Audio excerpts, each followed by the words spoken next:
So, like the other millions of Americans planted at home during the shelter-in-place orders due to the coronavirus pandemic, I thought it would be interesting to revisit every Paraholics video I've produced in the past 6 years. I found myself reviewing not only moments that now make me cringe, because I question what I then surmised as anomalous, but it also brought back incredible, forgotten, weird moments I truly find validating.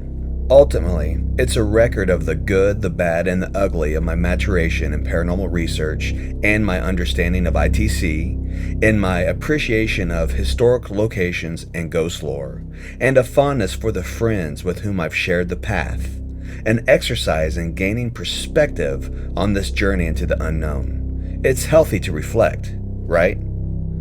If you've been following my channel for a while now, you know that I'm heavily ITC focused and I like to give rambling commentary. If you're new to my channel, I'm ITC focused and I talk too damn much. But I'm going to try to keep my voiceovers concise in this video and to highlight moments that crafted where I currently am in my journey into the paranormal. Since I'm always reluctant to say anything is conclusively paranormal, maybe you'll find this collection of weird moments as remarkable as I do. So, put on your damn headphones and enjoy.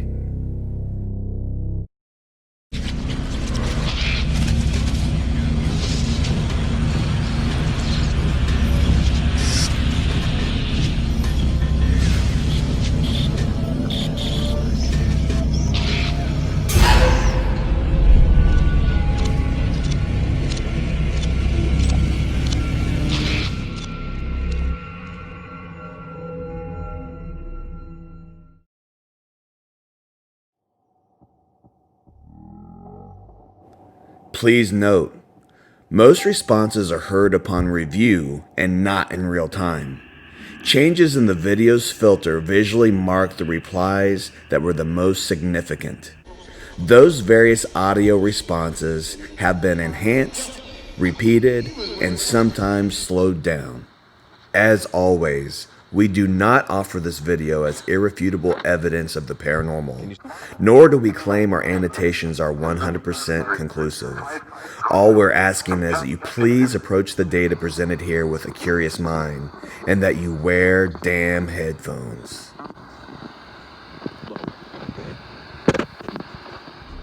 Until that evening in the Lizzie Borden house, I hadn't really experimented with ghost boxes too much or gave the results much credibility. But because of flying from Indiana to Massachusetts, I could only bring a limited amount of gear. So I had a compass, a bell on a string, a FLIR phone attachment, a recorder, a PSB 7, 4 beers, and my brother.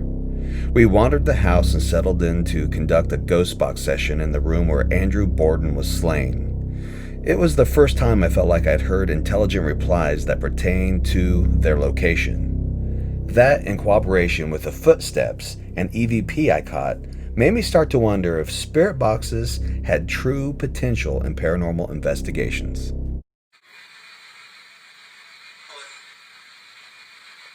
Say cheese.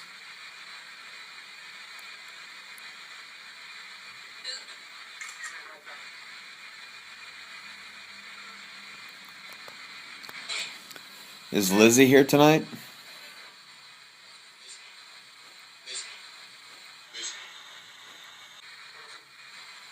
I fucking heard that, dude. I heard that. Are you Lizzie's father?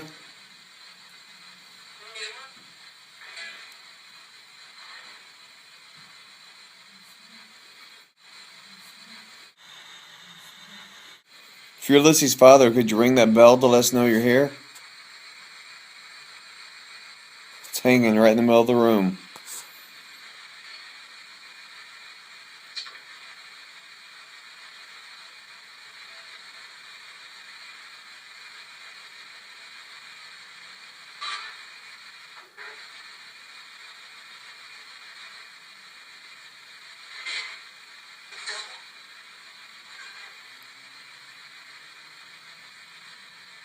Is Lizzie here? Are you looking for Lizzie?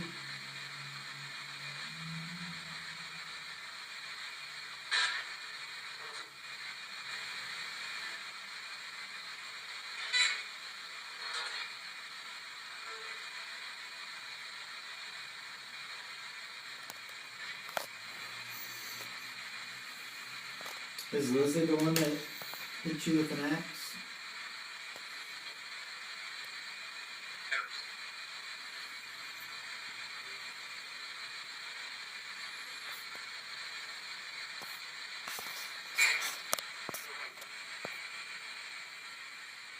What happened in this room?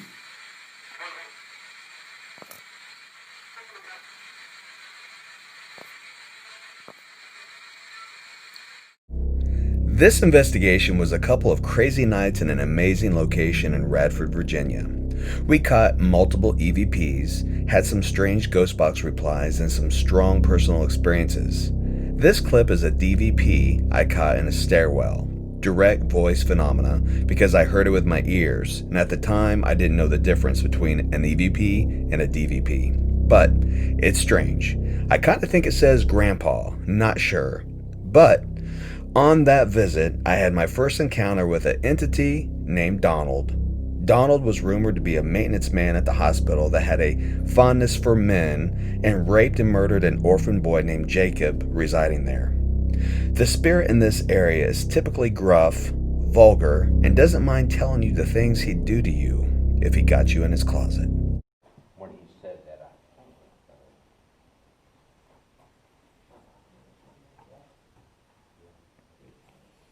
are you in here?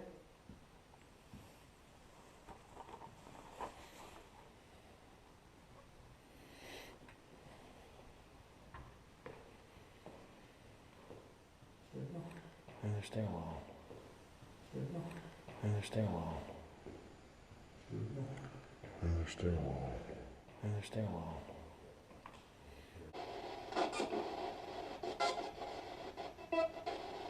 Donald, do you like who's in your closet?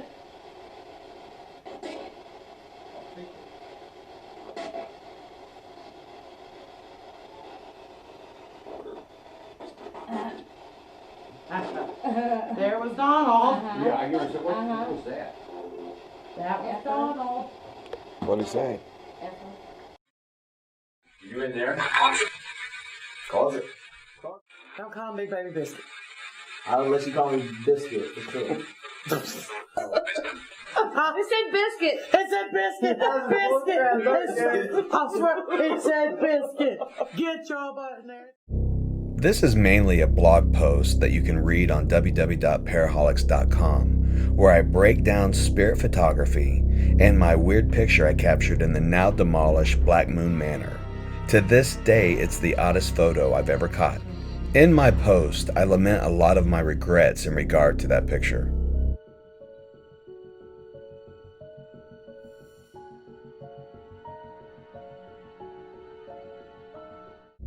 If I have one video that makes me cringe more than the rest, it's probably this one. I have been a bit of a paranormal geared junkie and a ghost box slut during my years of investigating. This has been a blessing and a curse. The blessing has been the opportunity to try all types of devices on my own to understand how and if they work in regards to the paranormal. The curse? Ever buying an SLS cam. There is no reason to believe this type of technology ever proves anything paranormal. Give me 5 minutes with one, and I'll make all the stick figures you could ever desire appear on almost any surface, and I can make them move, crawl, or do the fucking moonwalk. Ever notice the stick men are almost to scale of whatever surfaces they appear on? Coincidence? Nope. Unless every ghost is exactly the same dimension as a refrigerator. Not to deny that something can't be caught on one, but the likelihood is low. You'd have an easier time proving the moon is made of cheese than proving anything captured with an SLS is paranormal.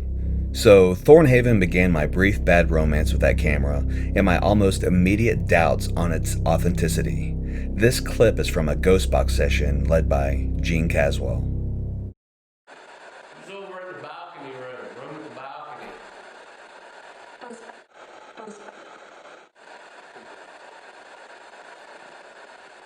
Who's over there? A ghost? Okay, I was harsh on the XCam SLS, but the one time it did pay off was at a private residence. I was asked to help a family that was being oppressed by a dastardly demon they nicknamed Elmo. One thing Elmo would do is pelt the homeowners with loose change left around. I instantly grew suspicious of their story when I saw this beautiful antique slot machine in the corner with a tray full of tokens, which made me doubt why Elmo would only attack with American currency.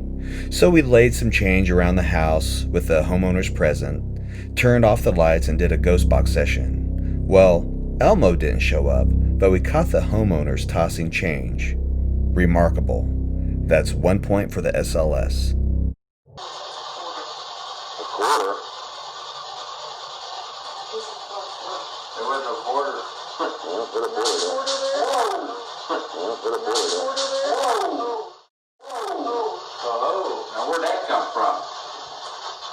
So after gaining a bit of trust in the potential of ghost box work, I stuck my toes into ITC apps. Initially, the premise seemed highly unlikely and I doubted the plausibility of an app working. I still struggle with the concept, but the one that caught my attention, and probably to this day is the most credible, is Echovox. After purchasing, I listened to it literally for hours just to get accustomed to how it sounded. And I thought it sounded like a wild herd of speech impediments on Stampede. Then I went on a haunted little jaunt one day to Step Cemetery.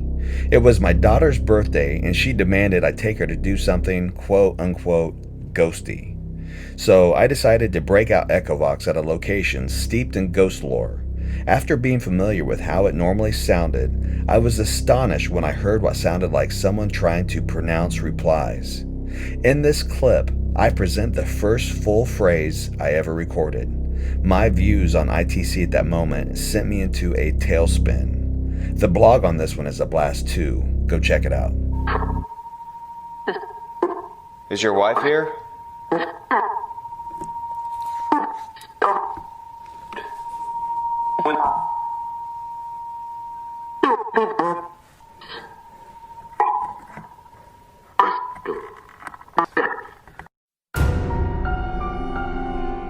This video is chock full of embarrassing SLS footage that I don't apologize for.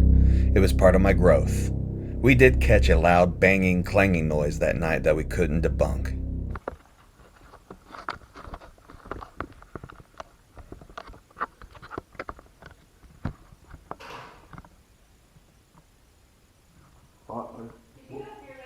Yeah, what was that? That's what I heard a while ago. What you all? No, we're sitting still. What the heck? It felt strange investigating a place that was used for religious purposes. Still a really cool and spooky space. We definitely had creepy moments that night. We could hear running on the second floor and just an overall heavy presence. One instance I play here is when we were sitting in a room upstairs. Mike Caldwell was getting ready to recite the Lord's Prayer in Latin. When I asked how the spirits felt about that, it sounded and felt like someone hit the wall directly over my head. Pucker level at DEFCON 5. But my favorite moment, maybe of all time, was when Mike and I called it a night and decided to nap on sofas in separate rooms. Of course, I left some gear on, a REM pod and a camera in my room, and a REM pod in Mike's. When Mike's REM pod went off and he made the connection that something was interacting with it, well, he just got the hell out of Dodge. Should we say the Lord's Prayer?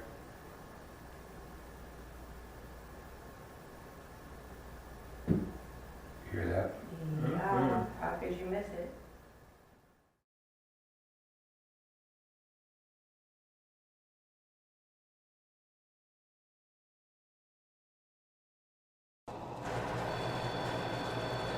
That's you? Nope. That's me.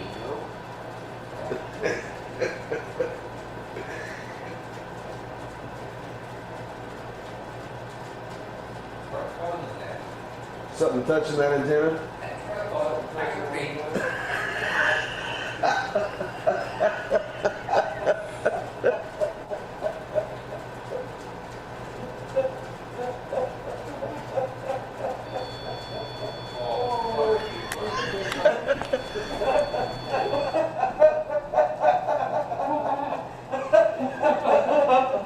This night I probably had the biggest personal mind-blowing experience in regards to something I witnessed, which of course I don't have a clip of. If you ever investigated Waverly, you know between the planes, trains, barges, and automobiles, it's the most sound-contaminated location on Earth. This is just an interesting moment. I had the Echovox on the 5th floor rooftop. Of course, after Step Cemetery, I was really keyed up on ITC at this stage. Do you hear the airplanes going over like we do?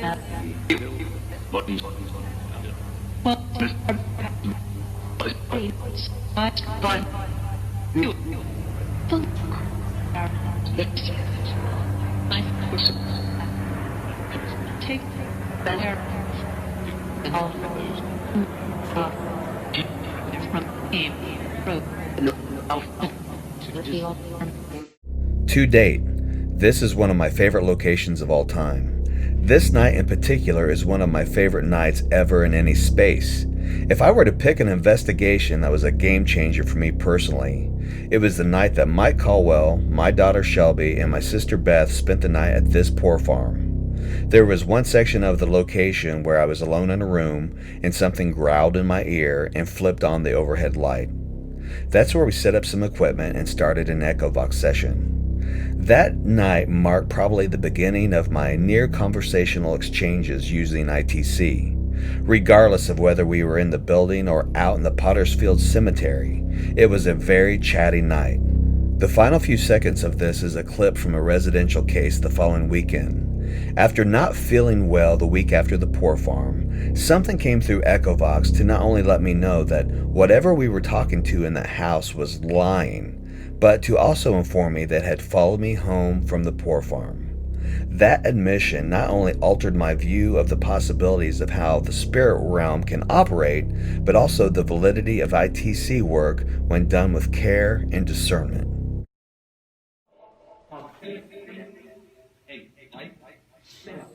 You say hi, hey Mike. Did you say hi to Mike? You know Mike? Say yes. How do you know Mike?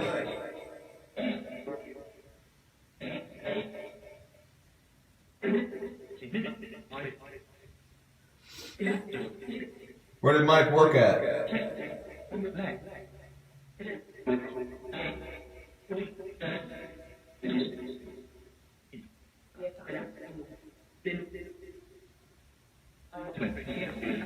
Did somebody say that they knew me?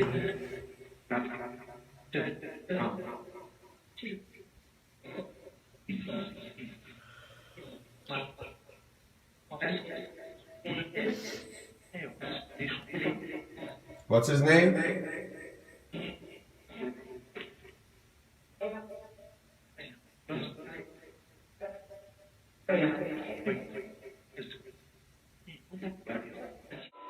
Where are we located? Do you know Mike Colwell?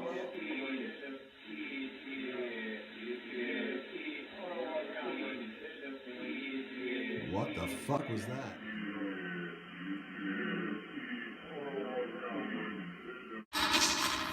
How many spirits are here in this field?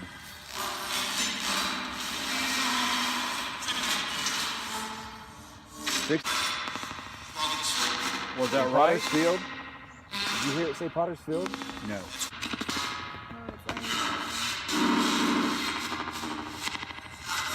Thank you so much. Tell us how many spirits are here with us in the field.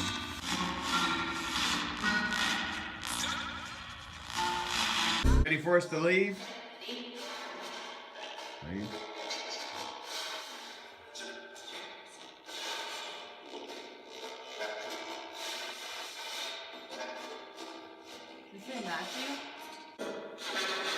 All right. We're gonna go. Thank you so much. Have a good night.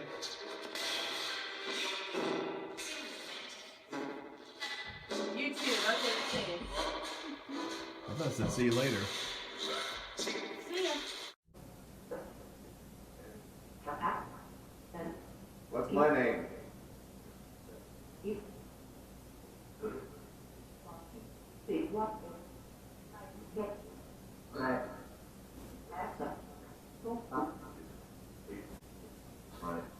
Did you follow us here? Or were you already here? Where did you follow us here from?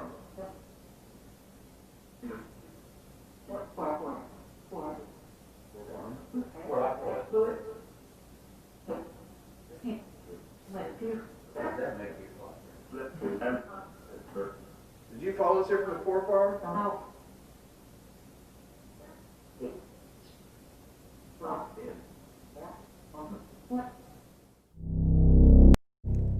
Maybe it felt like a colossal letdown after the crazy night at the Floyd County Poor Farm. Maybe I was just tired. Who knows? Regardless, I fucking hate Whisper's estate. And I went twice.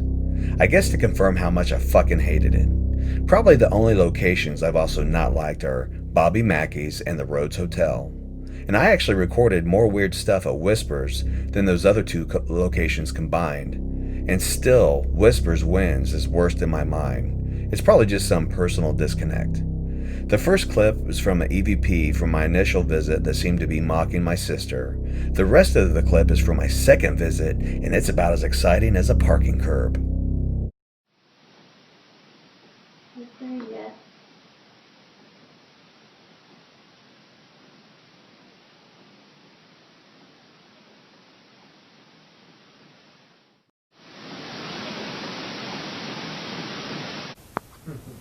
Could you do that one more time for me, please? That was really cool. As you see, it doesn't hurt you. It's pretty light. Thank you. Look at that.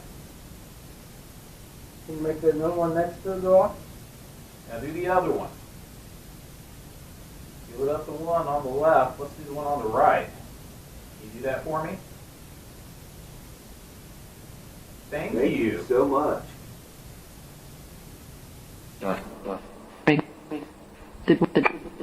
Whose bedroom is this?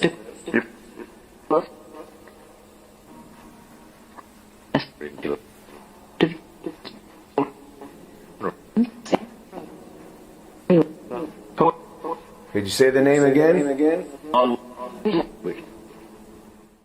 Tucked away in the middle of the field is the historic Hawpatch Liberty Cemetery. Without any ghost lore to draw me to this location, I felt compelled to go there one afternoon with my son to run a few devices and see if any replies would happen. I'll never forget my astonishment after setting my PRD 1000 on a random tombstone, hearing what sounded like a name, and then panning down and seeing that very name on the tombstone. After putting away the PRD, I wandered the cemetery just using Echovox. Some of the responses are some of the most undeniable I feel like I've ever recorded, such as the name Aura being said as I look down and to my left, I'm walking past the grave of Aura Hamblin. Coincidence? I doubt it. Several moments like that shocked me that afternoon, not with fear, but with amazement over the strange opportunity for communication that I helped facilitate. Made me wonder, who gets credit for a successful ITC session? The entity, the device, the session operator, or is it a partnership among all three? Some people cannot seem to make sense of or connect with ITC devices, while others are having full-blown exchanges with some form of intelligence. What makes these differences? How much does pareidolia creating false positives play into our results? Or how much does our energy play into maybe feeding the responses we anticipate in our minds? The further I traveled into this work, the more my growth and curiosity began to expand the potential of ghost box theories. What's your name?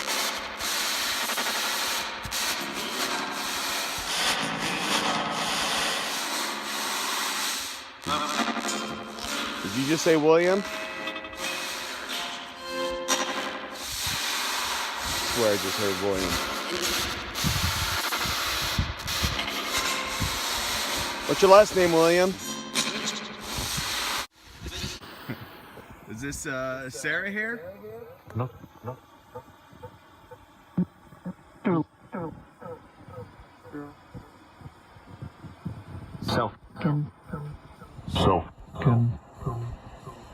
I just said Stout.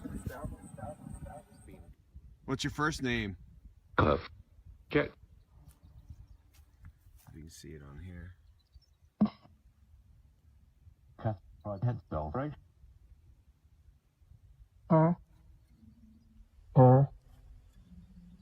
Sarah, what did you say about your grave? You want us to leave?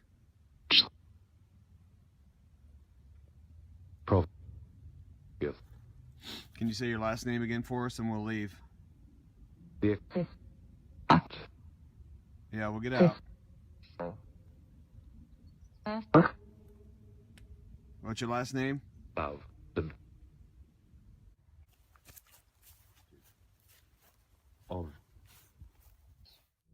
What happened to Aura? I briefly co-hosted a podcast with my friend, comedian Jeff Bodart. We had several great discussions. We kicked ITC around quite a bit and decided to do an episode where we went to a cemetery to do some brief sessions with my daughter joining us. We ran, if I remember correctly, the PRD 1000, Andy's Box, and Echovox. The clip is from the Echovox session after my daughter started feeling unwell and we all began to get addressed directly.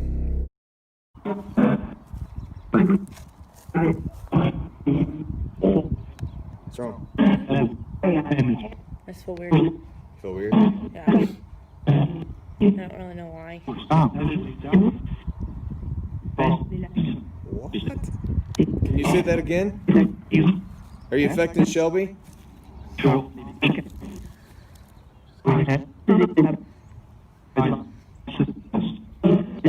What are you doing to Shelby?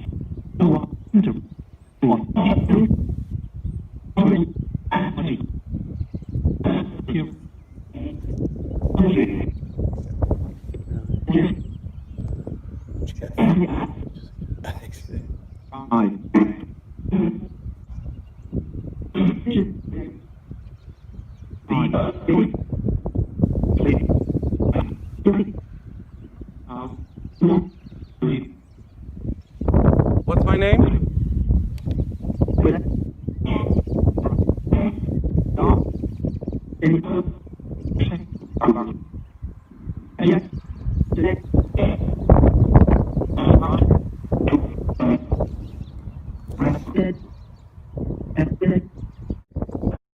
The before-mentioned podcast was called Kinda Makes You Think, and it led to making friends with Adam and Ella, who had recently purchased the historic Owens family farm, nicknamed the Candlelight House, one county over.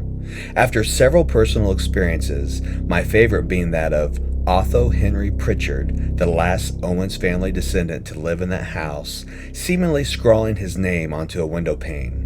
So, Jeff and I got the invite to explore this location, and I've luckily had many more opportunities since this initial visit. No visit has ever failed to blow my mind. The EVPs here have always been amazing. No matter how many cool ghost box replies I've gotten in my investigations to this point, I started to recognize that, due to my own skeptical mindset, if I was only able to record ghost box replies at a location without EVPs, to me, it undermined the validity of ghost box replies captured in general. When data mounts from multiple sources, I call it corroborative evidence.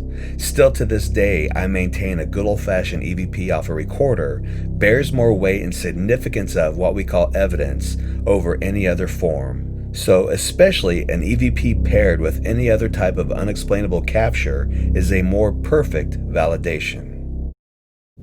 How do you say the name on the window?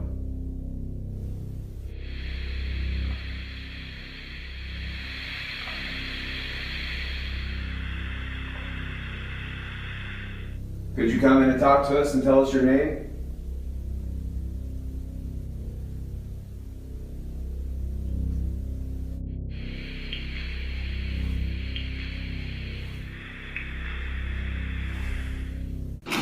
Can you tell us your ABCs?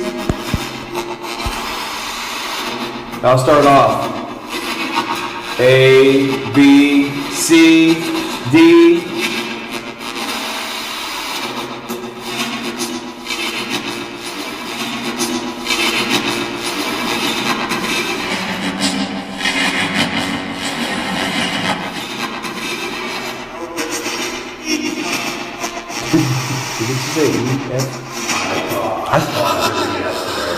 I thought I heard it saying A, B, C, D, E, F. I gained access to a vacant historic building in downtown Columbus from a business owner who had previously been in there, only to have an interior door slam on her. Turns out the space originally was a doctor's office and the residence of Dr. John Wright, with many documented deaths associated with it. Can you light one of those up again for us? See, it's getting a little... It'll just light up. It'll just light up. It'll just light up. So you moving the door? Awesome. From my previous visit to the asylum, I finally had the opportunity to return to the location where I received an attachment. I was curious to see if I would receive an answer to who and what and why someone chose to follow me home. Two friends of mine that are mediums who don't know each other did tell me that the spirit that followed me home was that of a young female. So after the EVPs I show here, it cuts to an Echovox session that seems to confirm that. Then I include a clip of Gene Caswell asking a question about a fake ITC researcher on YouTube, and the smartass response is hilarious. Did anybody follow me home from the last time I was here?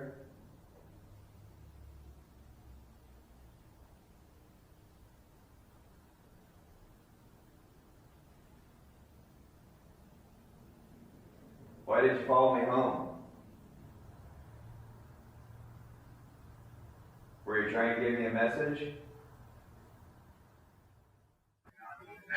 follow me home from the last time I was here? Please follow me home. You trying to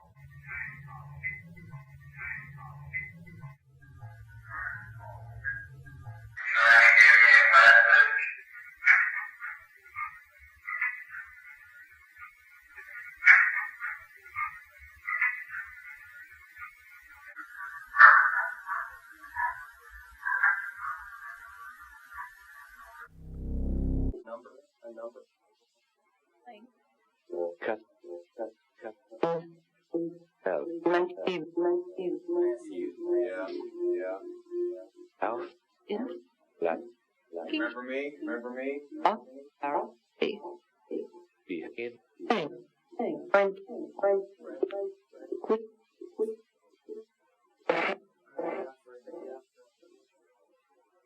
Did you try to protect me from that storm that's called yourself Otis? Just.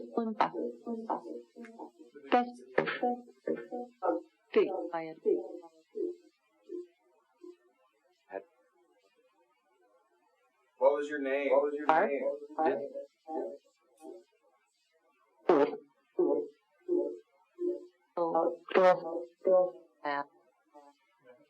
Out. Steve Huff,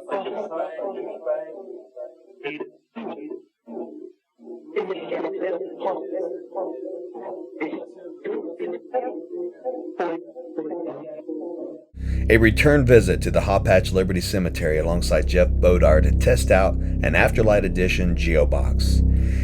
It's a cool little video with some really intriguing moments and unfortunately riddled with a little pareidolia too. With that being my first outing with that box, my ear wasn't tuned to how it sounds. And with that being said, here are a couple of my favorite moments. And remember Ora Hamblin? I recorded a validation into the cause of his death. Is there somebody here?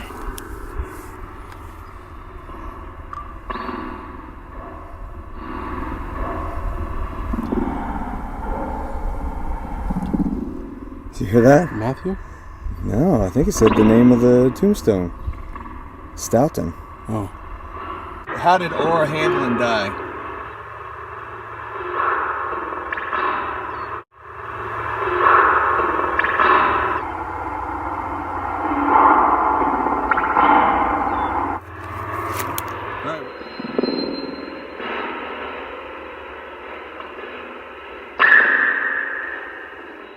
This is the most popular video on my channel.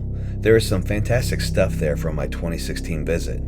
The video begins with audio of my daughter getting choked by what she described as a black entity that rushed her. Then I included video footage from a 2013 session I was a part of at Waverly when another investigator began feeling choked up and coughing while an entity named Timmy taunted her.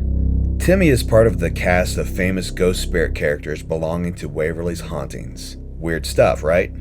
But my highlight of this trip happened when several of us noticed one of the corridors getting totally blacked out, which in Waverly Hills ghost lore happens when the entity Big Black is on the move.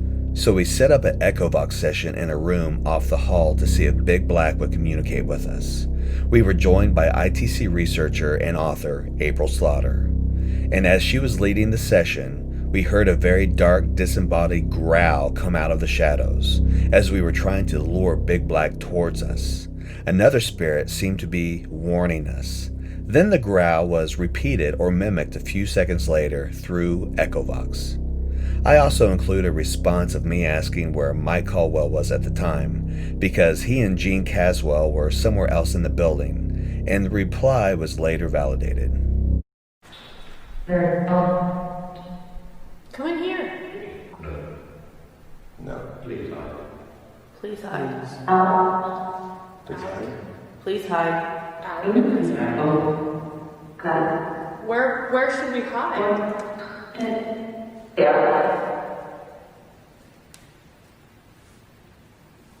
Is somebody getting upset? Move that chair.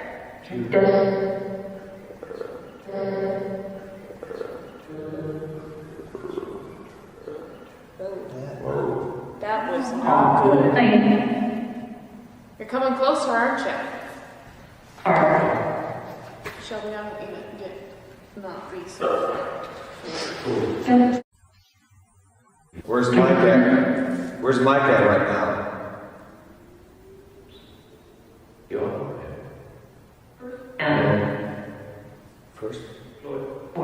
First floor. I thought I heard birth mother. I heard first floor. Should I text him and see where he's at? This will always remain one of my top favorite moments ever investigating. While everyone else was sleeping in, I went to the sanatorium early to have some one-on-one time with my all-time favorite vulgar asshole, Donald. Donald was the previously mentioned entity in the Ghost of St. Albans video. Historically, we can't verify he ever existed, but the ghost lore of Donald the Maintenance Man sadly raping and killing a boy named Jacob is ingrained in that location.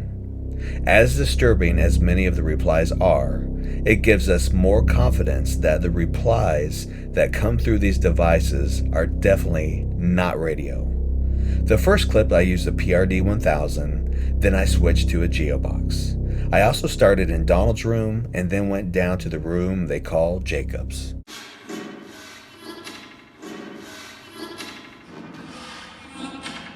Jacob.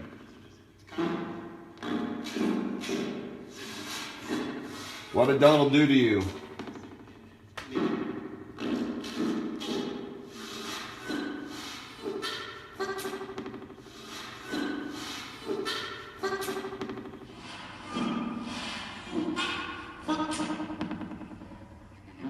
Say what? Does that really sound like the reply of a little boy who'd been victimized? I can hear your voice. Are you trying to come through? Come through?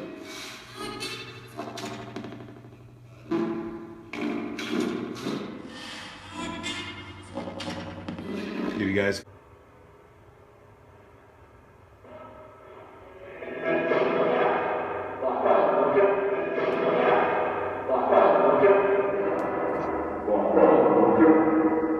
Would you?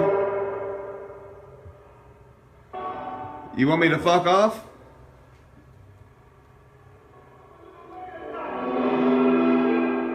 Now, Donald, I've come in here with all kinds of respect. Well, you gotta be so damn mean, buddy. This device I have in my hand, people all over the world are watching you. Is there anything you'd like to say to them?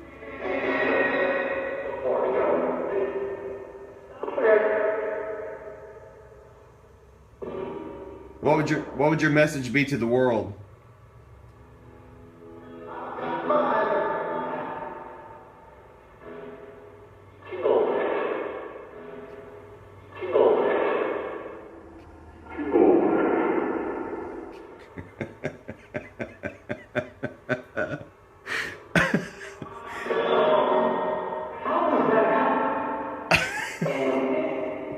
I swear he said kill them.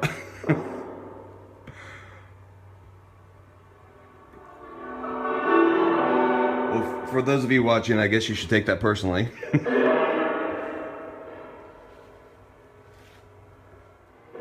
Who do you want to kill, Donald?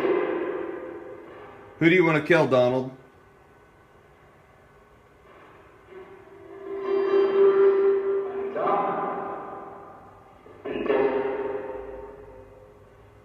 Say Pete.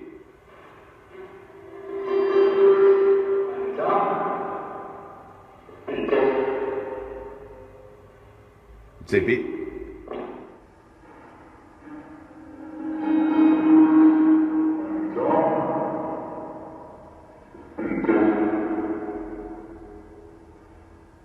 Say Pete.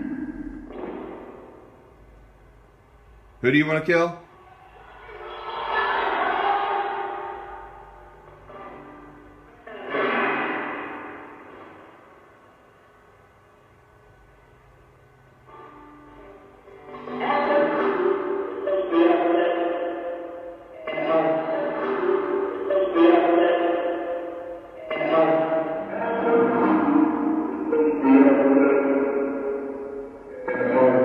Tell you what, Donald. How about this guy here? I'm sure you had lots of these back in your day.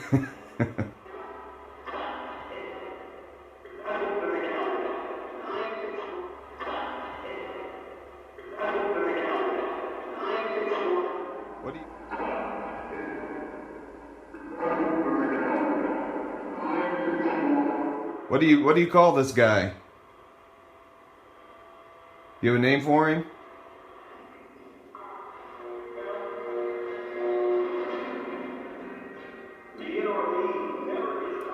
Just heard my meter. Are you touching my toy down there on the floor? You are?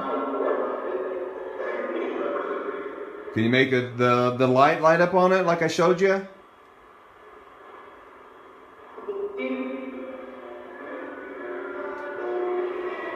I'm gonna set this dude up here.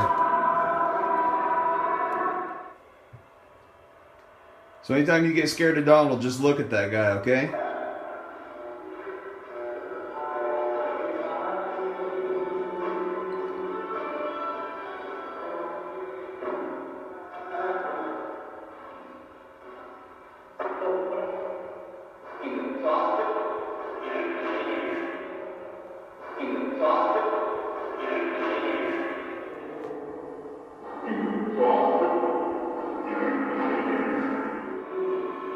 Donald, I want you out of this room.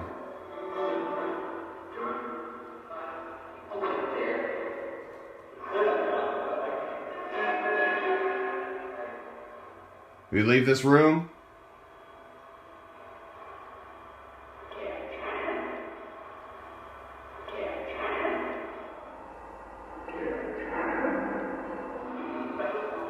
Jacob, you don't need to be afraid of Donald anymore.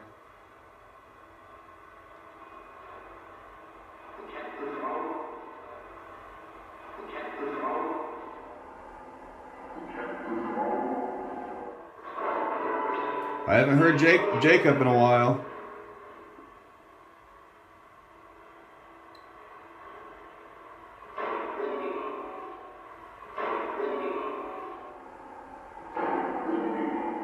Jacob, can you let me know you can hear me?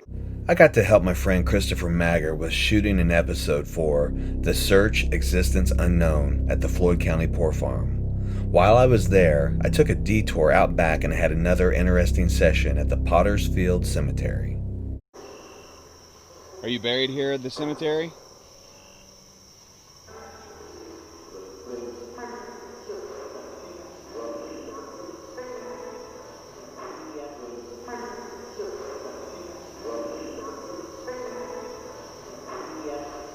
Yes.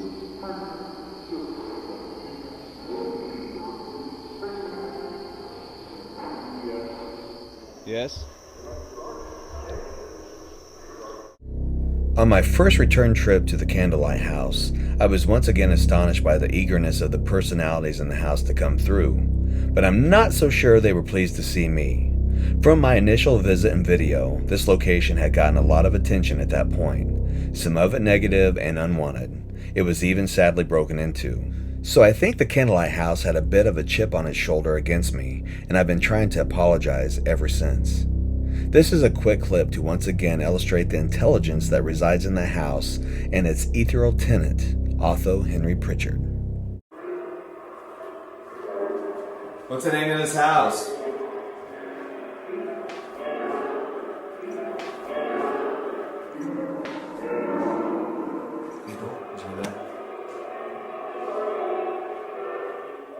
Am I speaking with Otho?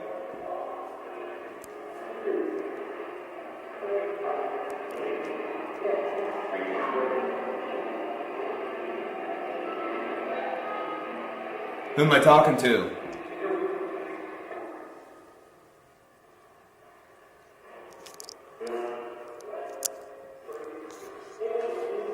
Who am I talking to?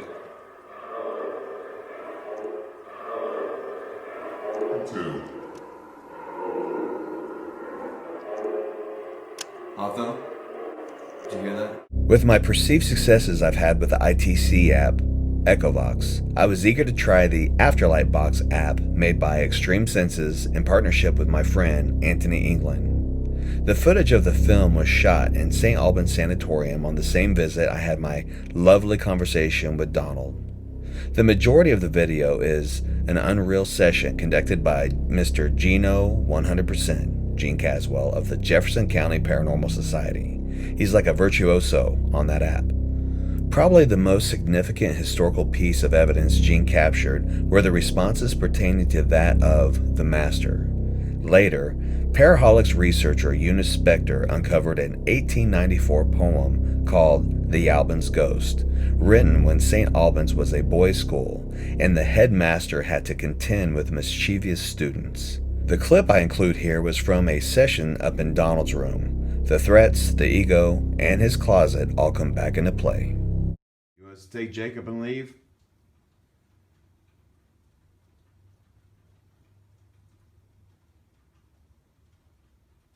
Day.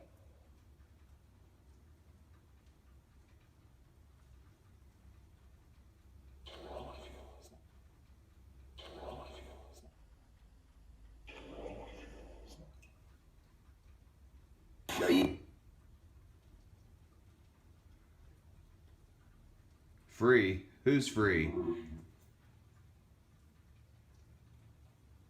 Told me not to go. Who's free? Clerk. Middle.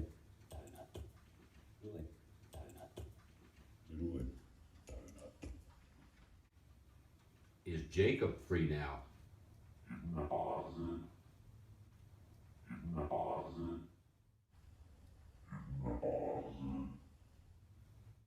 My visit to RCI was amazing. RCI basically became the backdrop for something bigger. By this point, I had acquired or had access to an array of ITC boxes built by some of the best minds out there. Sure, I was there with some incredible people, including Steve Fisher of Payne and ITC researcher Jeff Fent, but I wasn't prepared for my introduction to James Emmett. James Emmett of Waverly, Ohio, who died in 1893? Yes, that's the one. I say that because I wasn't prepared for my introduction to the Emmett House box that Jeff brought to RCI. Crafted by Jeff using the remaining beams from the now burnt down Emmett House, a tuner from Jay Prather of IDC Devices, and assembled by Andre Woolert, it seemed to be alive or like a beacon for the energies connected to the original location. If you peruse my channel, you will see many sessions using this device. That night we did many experiments. You'll see here a brief clip where Jeff and I were in separate locations using two Emmett House boxes.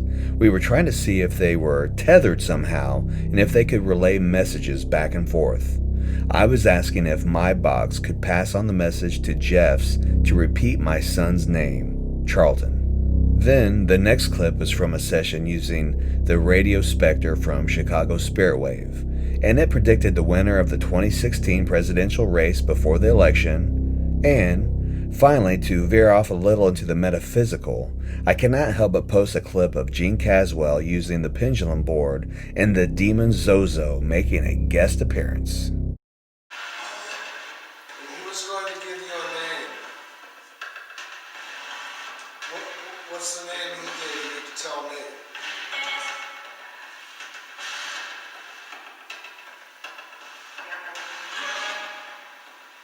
What was it? Can you make Jeff's Emmett House box say Charlton?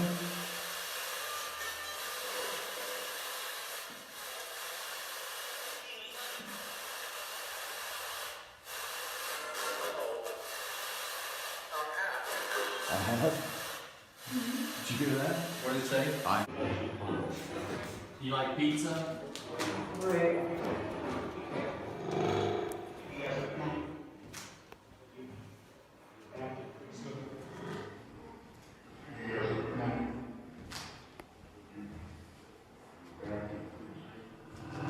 Who's going to win the next presidential election?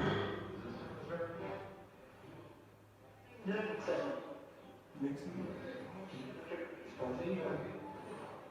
you say It said Nixon.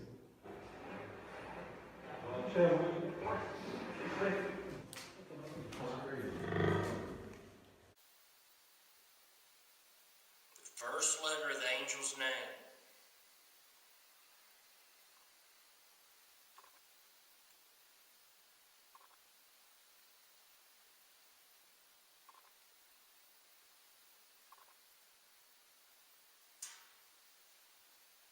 Z.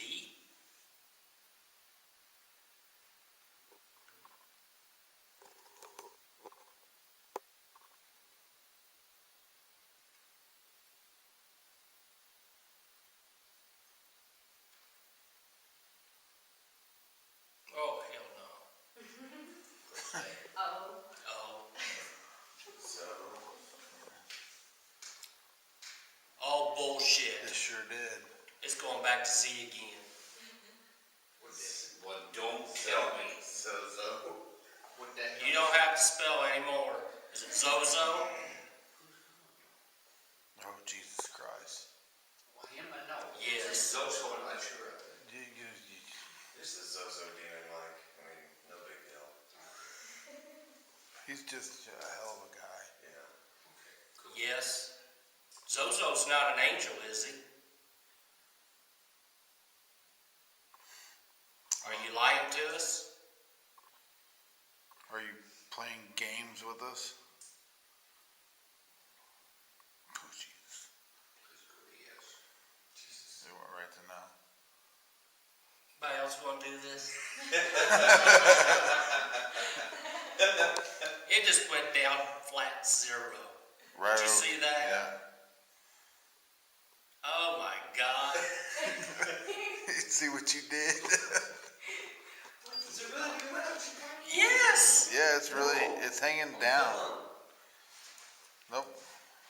It's down zero. Is Zozo here? That ain't doing shit now. Did you go away?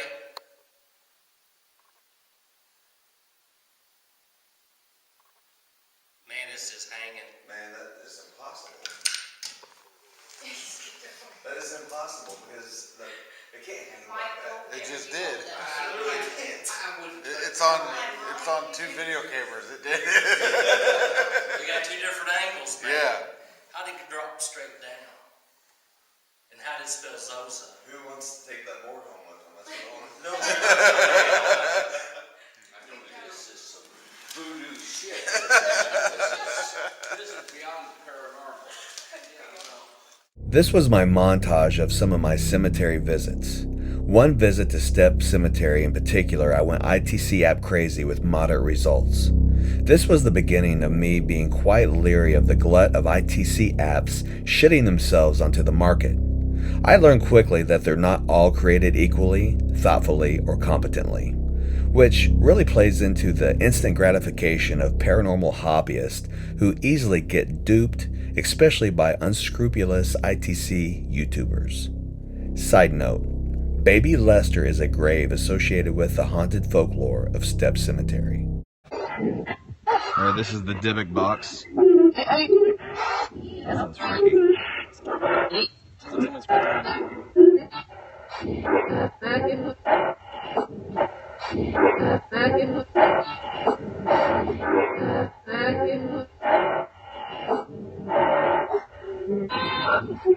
Can you say hello?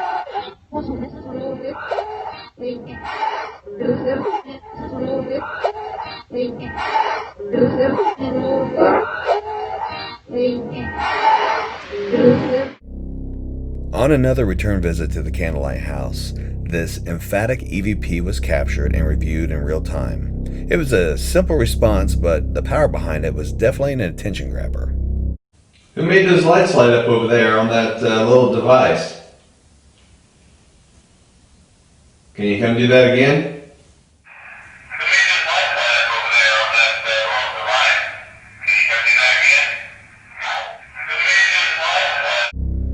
This is from a video I actually hid on my channel because of this moment here. I was doing an ITC session in a rural cemetery with an AGBX3, and I noticed a headstone in the woods off by itself. I didn't know in that moment that it was a marker for an infant. I received some amazing confirmations in that moment, but soon I noticed another marker that gave me more information about the isolated one. I was so wrapped up in the amazing captures I recorded, it wasn't until later that it dawned on me that I ultimately posted a moment that was completely self-serving under the guise of paranormal research. I mean, ultimately, every time we are doing an investigation, we're exploiting some family's tragedy.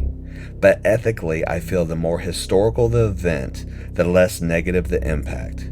But after filming this, showing the headstone, saying the name, and later thinking that it wasn't that long ago, the parents are likely still alive, I felt sick over it. So here's the edited clip. I'd still love to know who was telling me about that tombstone and what their intentions were in giving me the information.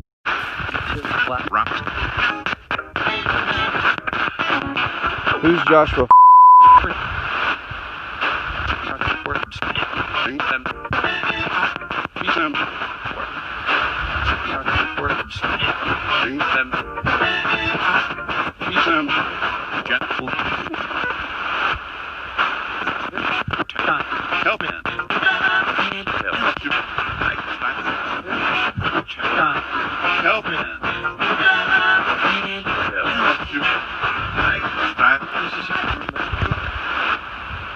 You say I'm in hell?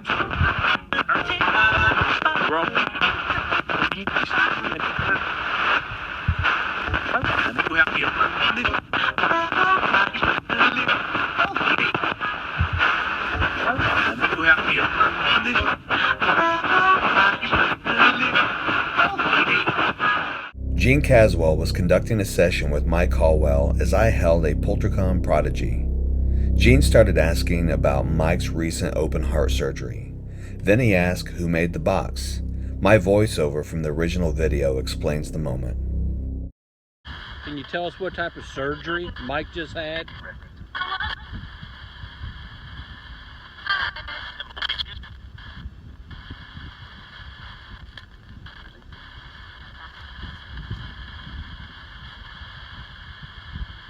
Where's the scar at?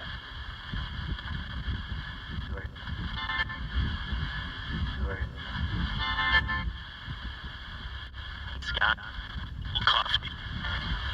It's got coffee.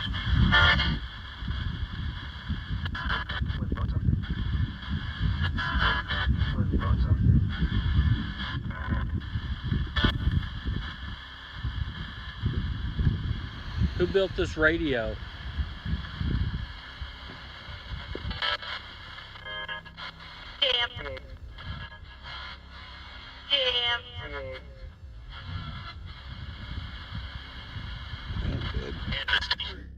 This is one of the most amazing moments of this video, though it doesn't seem it on the surface. But the response Pam did on who made the Poltercom progeny. I contacted Jeremy Jones, who owns Paranologies, and asked him if he knows a Pam. He said, yeah, Pam Jones, that's his wife. She helps him build his equipment. My dad and I made a stop into the Big Tunnel in Tunnelton, Indiana.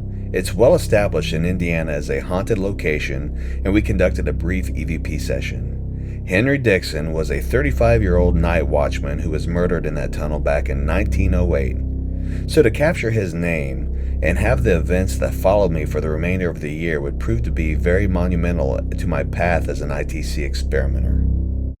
My name's Matthew. What's yours?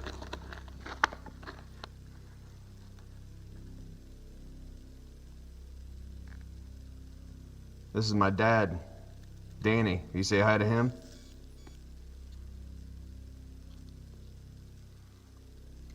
My name's Matthew. What's yours?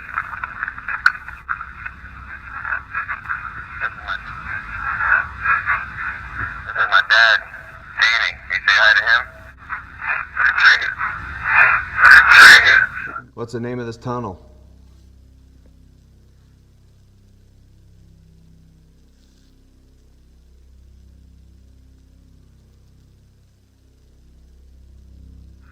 What's the name of this tunnel?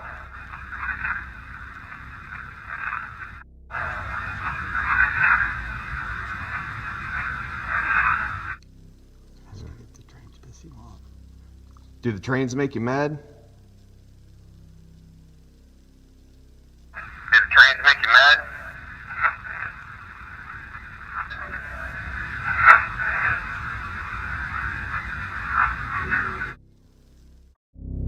Chris Maggert was kind enough to invite Mike and I to help him out with his film project, Harlan, Kentucky's Manzo Shepherd Story. If you haven't seen it, give it a watch. Anyway, while down there, we got to investigate the old jail above the historic courthouse with Tony Filosi.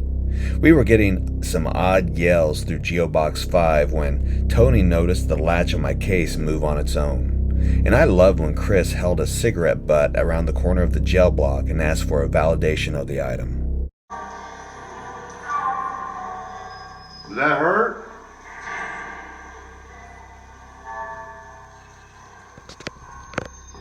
Someone just get raped? Someone just get raped? Someone just get raped? Did you see that?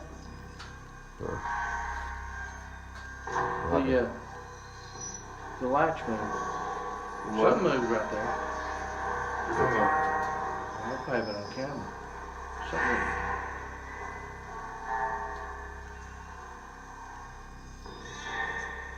Shit. I have something in my hand. I'm holding it down this walkway. What is it?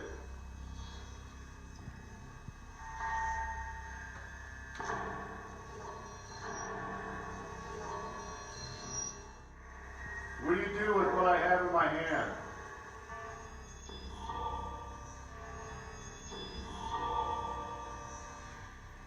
Does that just say smoke? Yeah. That's what it said, smoke.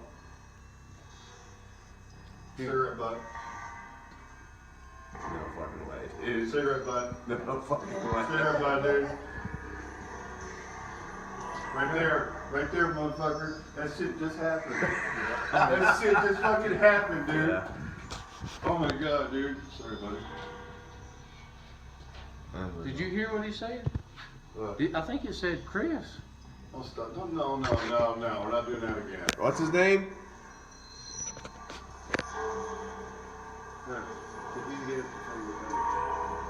You should say Maggert? What's your address? Yeah. Mandy Walker from RTV6 out of Indianapolis reached out wanting to do a story on ghost hunting for Halloween. This is one of my favorite videos simply because none of us could have anticipated the level and complexity of communication we received at the old doctor's office in downtown Columbus and the Candlelight House in Franklin. This visit to the Candlelight House is what really sent the possibilities of ITC into another tailspin for me. How much does the location really matter in these experiments? We get responses that are directly tied to that location, but many more that are not. Why is the communication so limited? Because the communication is so limited, information seems restricted too. Can ITC be taken to a higher level? Are we speaking to spirits of people who have passed? Why do they ask for help? Is there a path to truly help them? How do we know that other types of energies are not facilitating these exchanges and will just say anything to keep us engaged? Are we possibly communicating into another dimension? Is it our own subconscious feeding these machines? So many questions. Can you say the name of this house? Just need validation that we're talking to someone.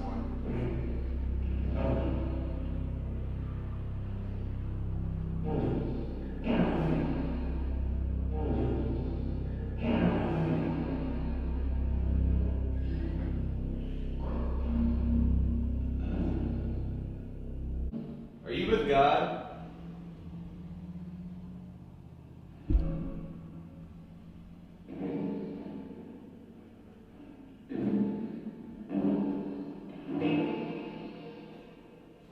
Is there a hell?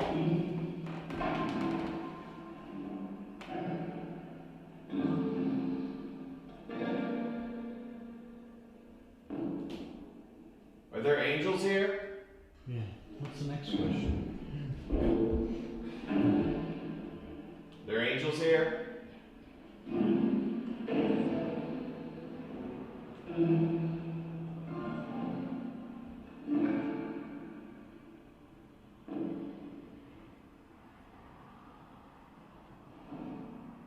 Do you know St. Michael? Please tell me you heard that. What is that? What is that?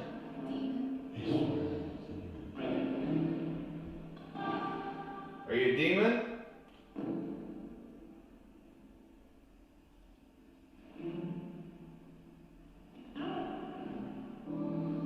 Why would there be something evil in the Candlelit house?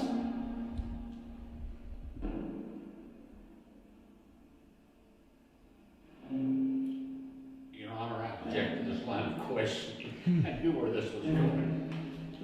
Because when I cross over and you ask me questions, I'm lying like son of a bitch. I know you are. Yeah.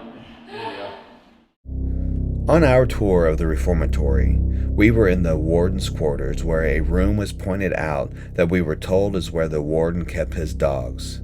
Listen to Jeff Fent ask about that room with his geobox running, and listen to after Gene Caswell picked up on what was said. What's the deal with that room?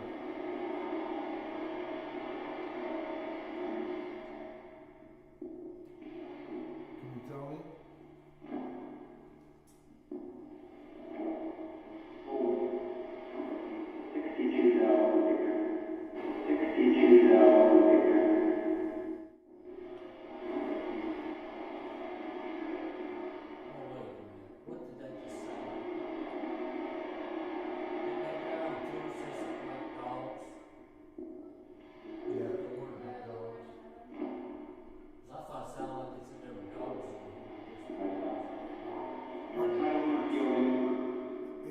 Right before that, it just said dog. Are there dogs in that room? What did the dogs do?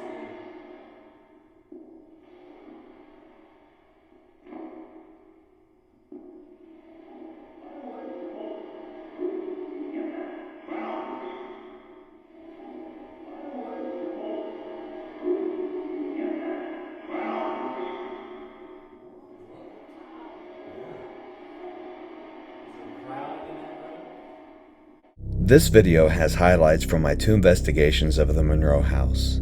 My first visit there marked the end of the trip by Anthony England from the UK. We had a long and eventful week of investigating and filming our Dark Country project, and we were completely exhausted out of our minds. Then we got an invite from friends to join them at the Monroe house, where several people, including Ant and Jeff Fent, either were attacked, burned, or got sick that night. This house has a record of dark, malevolent hauntings, usually attributed to alleged occult practices by previous tenants. The second visit is from when Steve Fisher invited me up to be a part of a fundraiser he hosted. Once again, the energy in the place was heavy and active, and the replies were dark. This is a clip from our Echovox session. It really is. Anthony, real quick, because it'll be dark in there. Tell him what happened during our EVP session.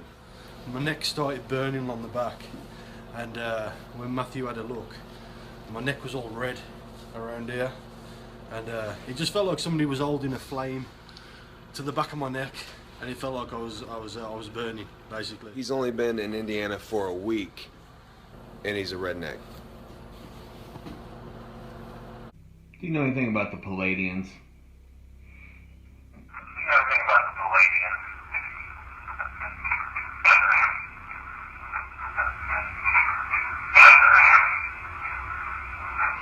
Do you know the Lord's Prayer?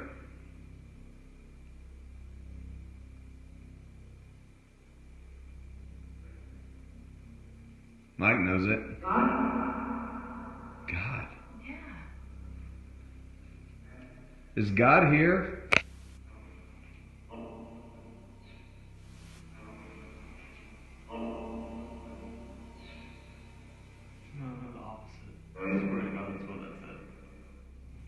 What's the opposite of God?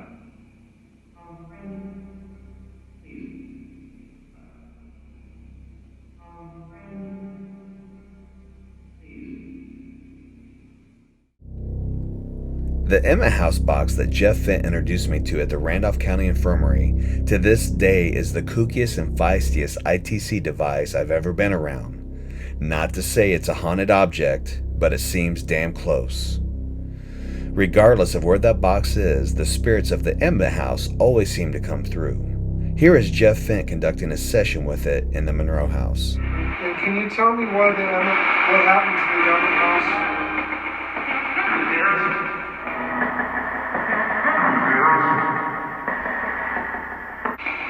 Do you have anything you want to say to me?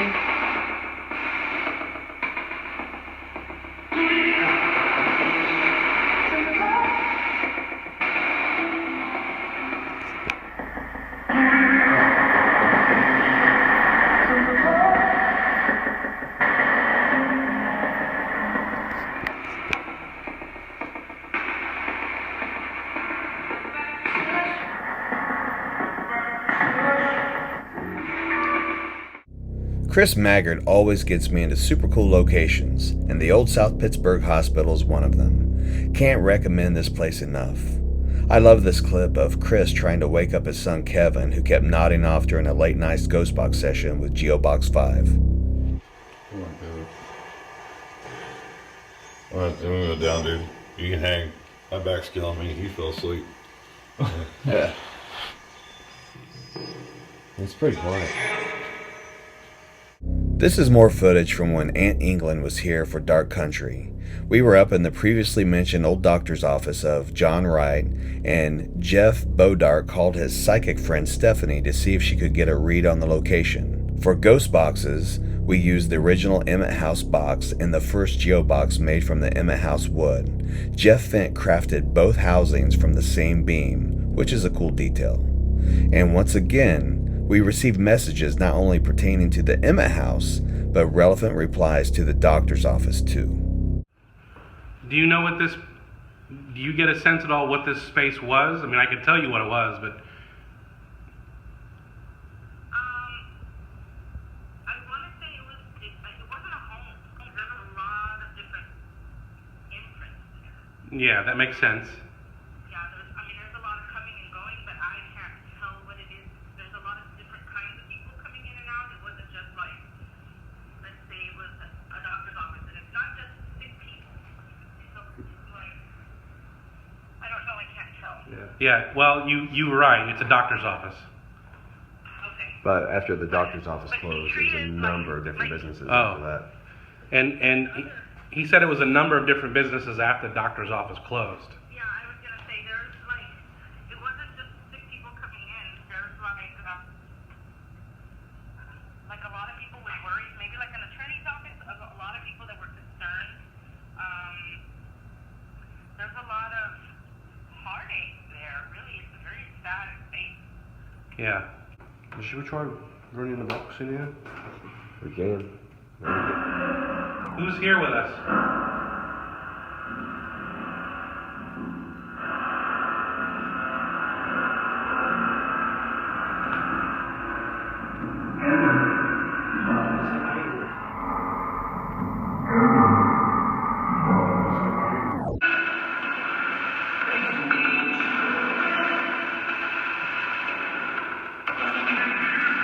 Can you tell me who used to have a doctor's office in here?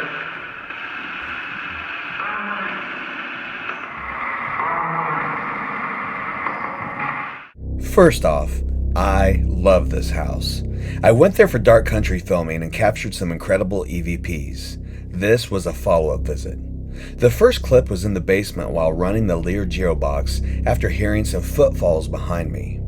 The clarity of the Lear Geobox is by far the best FX ITC box I've owned.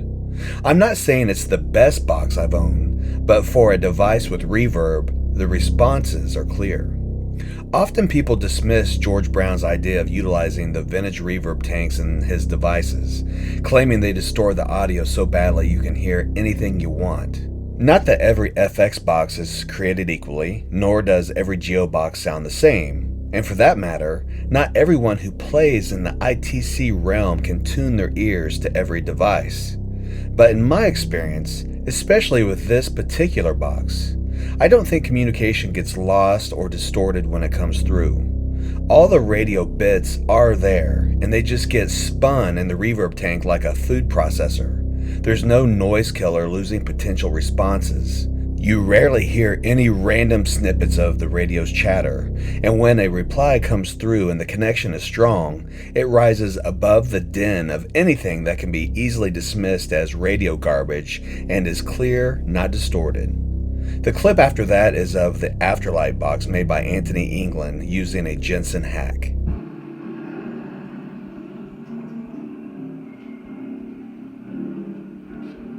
Is there somebody down here? Hello?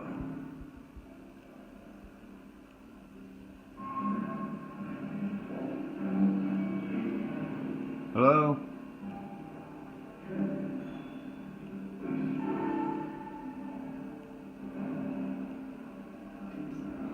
That sound like footsteps. Yeah, they're like crackling on the concrete. Yeah. Who's coming up the hallway? Or in the basement?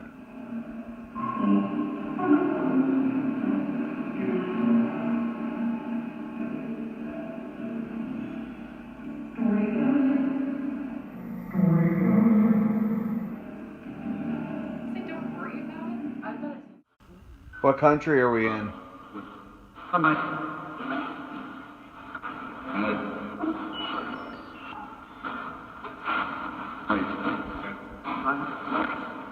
United States? Where are you at?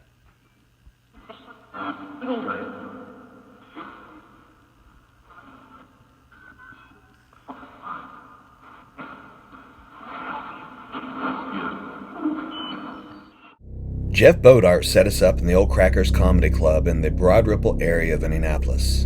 In this video, I highlighted another controversial piece of equipment, the Panasonic DR60 recorder. It's a piece of crap recorder, most definitely flawed.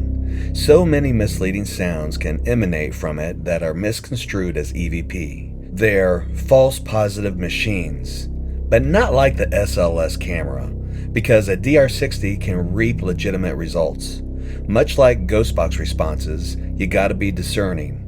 I have made plenty of mistakes with that recorder, but that does not mean it doesn't work, because when it does connect, it's amazing.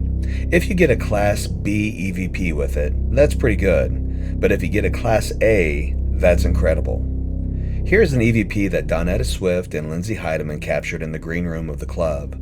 The other clip is when we placed the Lear Geobox on stage, as if it was the comedian. We all sat in the audience and conducted the session. All the echo reverb naysayers out there can say what they want about not being able to make out the replies from this type of a device. But if they can't comprehend the audio here, especially from this box, maybe they can't make out lyrics to children's lullabies either. Maybe English isn't their first language. Regardless, as you'll see from upcoming videos, my connection with this particular device gets more intense. Do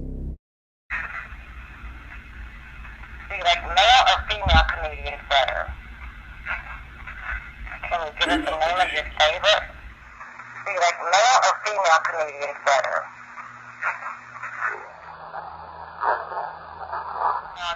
Okay, we'll check our recording. Do you want to play a game? Like hide and seek? I got a game to play. Tell me what's in my hand. Guess what's in my hand?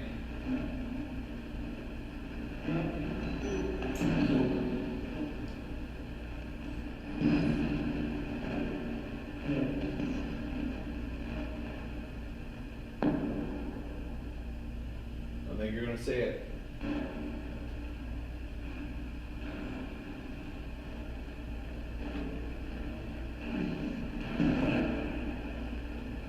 Did you say it?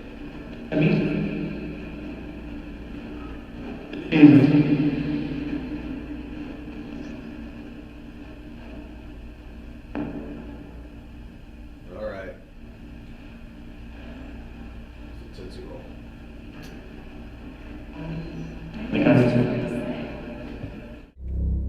Remember when I went to the big tunnel and got the name of murder victim Henry Dixon? This is one of many appearances Henry made for me while conducting my sessions since that visit. This time, he appears in a funeral home 55 miles away from where Henry passed away. If you listen closely to the sweep of the Lear geobox, before I ask, "Who are you?" you hear an unannotated response saying, "Henry Dixon." This segment makes me wonder, did Henry follow me from the tunnel? Or, once our energies commingled, are we networked somehow and can communicate regardless of location? Or maybe that first whispery voice that said Henry Dixon was a spirit telling another spirit what to say, knowing that that name would definitely grab my attention. Then the "stay here for you" reply. What did that mean? Was Henry going to stay at this funeral home?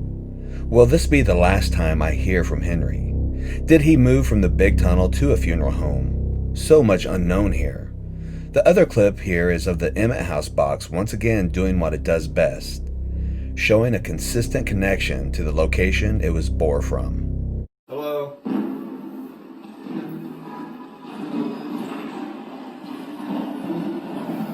Who are you?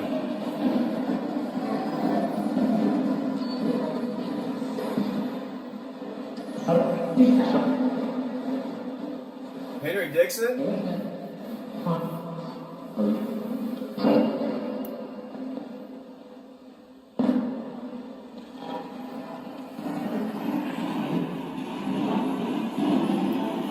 Did you follow me here, or are you staying in this house?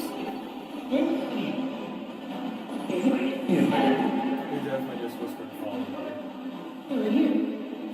Whisper. It sounded like a whisper. Where did you follow me here from?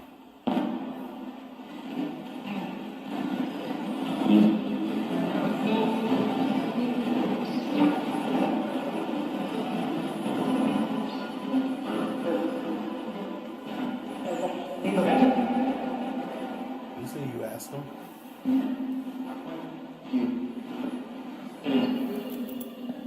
Where did you follow me here from?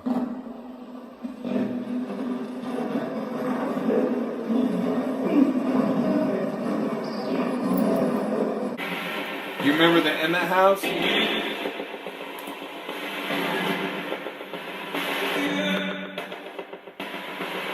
You do?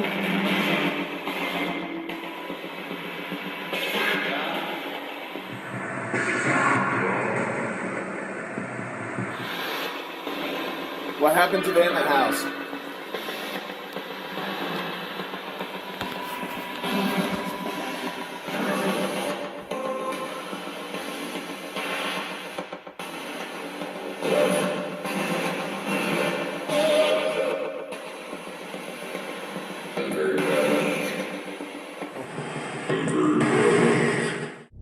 Another video I've since taken down from my channel, mainly because it was my rant against unscrupulous ITC YouTubers who blatantly exploit people's grief for clicks and fame. For example, posting dead celebrity ITC sessions immediately after a famous person's death without regard for their mourning loved ones. Meanwhile, the channel's audience shows their complete ignorance because they cannot seem to compute the sleight-of-hand gimmickry that's utilized, even though it's been debunked on many occasions. and by the fact that they're not disgusted with this unethical behavior, I took it down because it was a waste of my energy. After all, you can't fix stupid with compassion or a hammer. The clip is from a short session I did one evening as an ITC demo for friends. I heard footsteps in another room, and the box let us know that someone was coming. Then, of course, I dared brave Mike Caldwell to go check it out.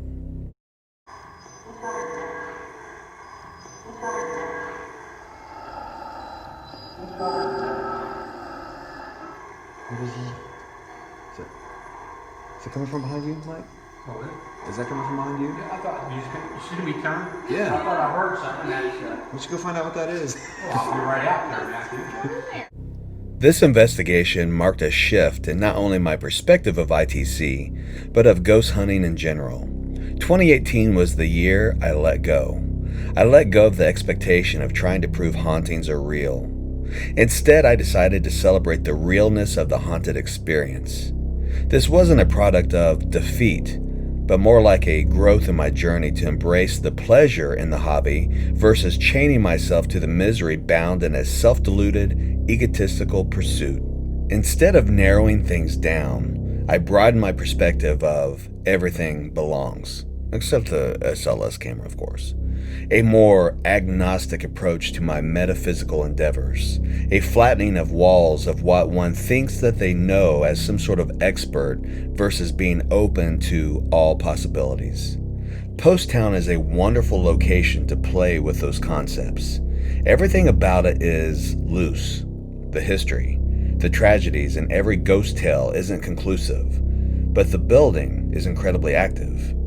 I visited Post Town twice within a few weeks of each other. The first visit was just a drop-in to check on my old pal Steve Fisher, who was there for an overnight, and to pick up a Frank's box he had for me. Of course, while I was there, we decided to do a few ITC sessions, especially after seeing a shadow figure dart down a long hallway. We both had Andy's boxes built by Chicago Spirit Wave, and we decided to do a similar experiment that we were both a part of at RCI with the Emmett House boxes. He went to one end of the school and I to another to see if we could pass messages back and forth. My box was the experimenter's box, the Andy's box B2. Crazy replies. But Steve's session was my favorite.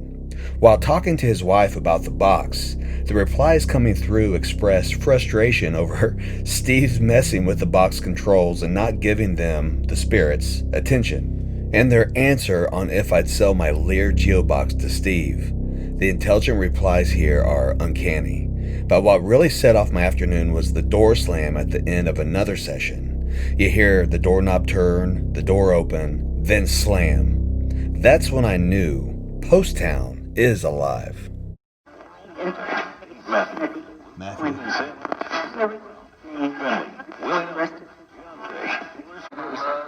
Can you say my name? In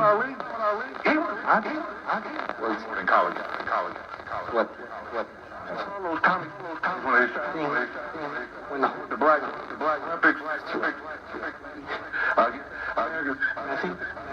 you had five minutes.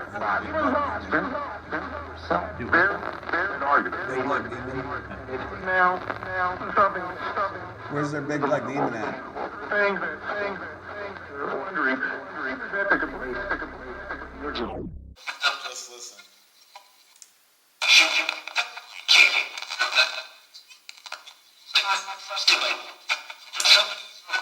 That's without echo. That's with echo. You can hear better without. So you hear how there's no reverb or echo. Hear the woohoo.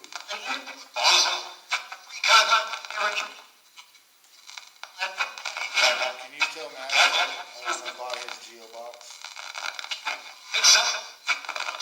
Think so. I thought he said think so.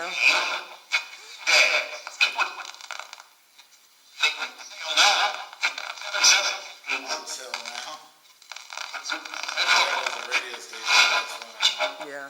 Can you go down to Matthew and tell him Randolph County?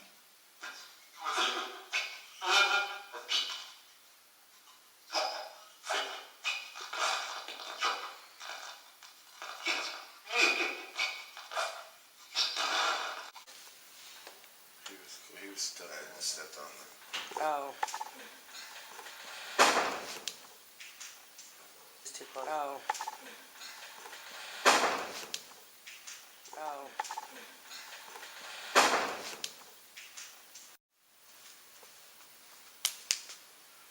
What was that? A door? The door just slammed.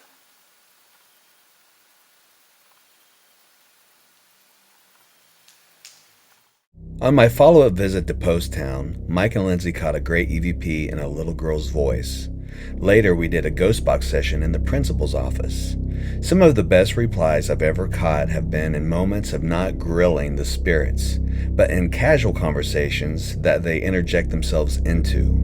Like this exchange when Connor was creepily trying to get me to snuggle up to him on the couch.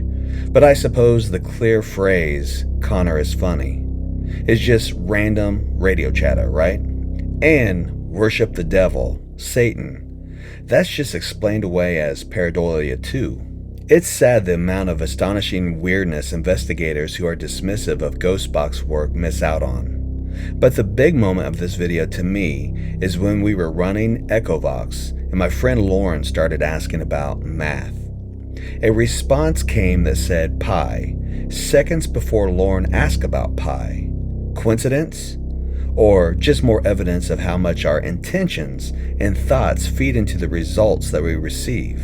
Do we create haunted phenomena on our own? Or is it truly spirits tapping into our thoughts, giving this communication? Maybe it's a combination of the two. What? You don't think any of it is a possibility? Let me ask you something. Do you or have you ever said a silent prayer to yourself? If so, why? Think on that.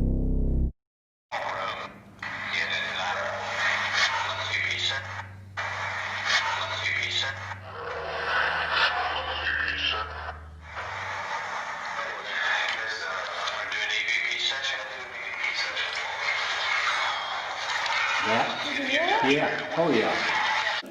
Hello? Do you want to sit down here, Matthew? Because I'm weighing like a fat ass right now. I mean, and I can move. I don't. Or I can just open I don't my want to legs. sit. You like that, don't you, Geo Box? Yeah, that's right. Did you just say you are funny? Yeah, you can sit on a thumb for all I fucking care. Mike, did his drugs wear off? They must have. Shut up, pussy. Oh, see? Yeah, they have. Yeah, Connor is funny. Did you hear that? You think Connor's funny? Do you have any other messages for us?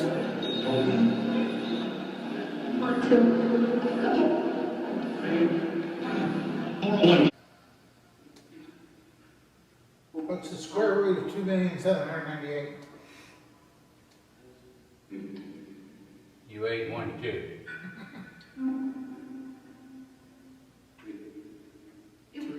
That's right. Yeah. Damn, I didn't know that. I didn't either.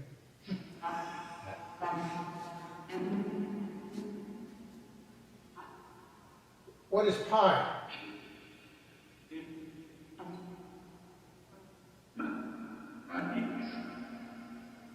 This session, chronologically speaking, I'm not sure where it falls in.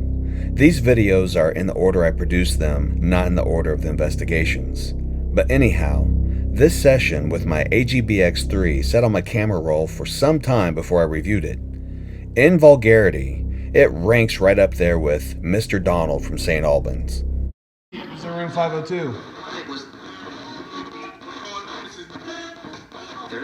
Is there room 502?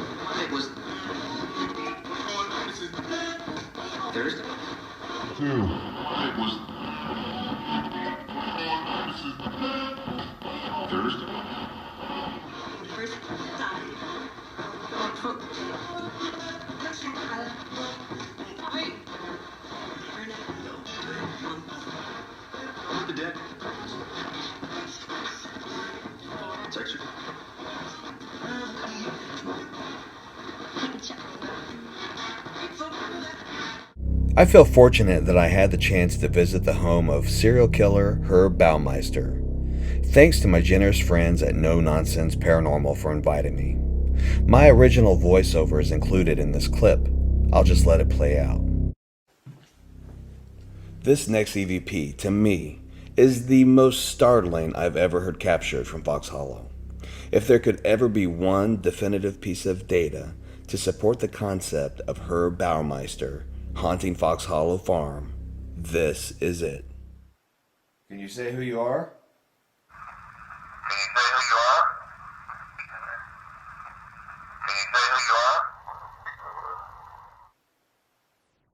Did Herb just walk into the bathroom and refer to himself as the killer?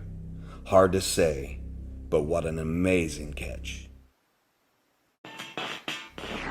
If you ever doubted the possibility of intelligent and direct replies from a ghost box, pay attention. Whose house is this?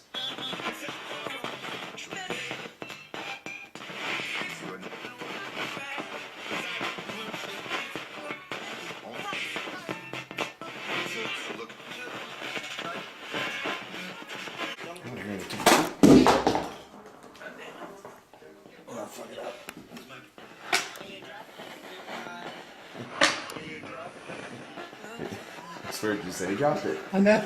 Did you hear that too? Yeah. Am I drunk?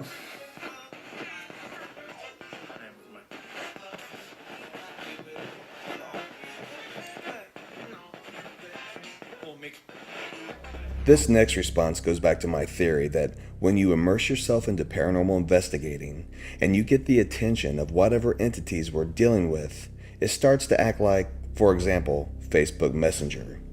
As in, when you're online and open to spirit communication, possibly any energy you've connected with before, regardless of location, can see that you're available, accessible, and they can reach through and communicate with you in spite of your physical location. Like, watch this next clip. It seems that someone gets frustrated and reaches out to establish that it's familiar with me.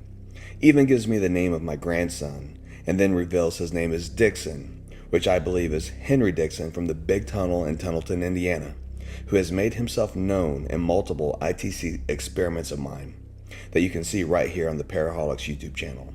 Who dropped the ghost box?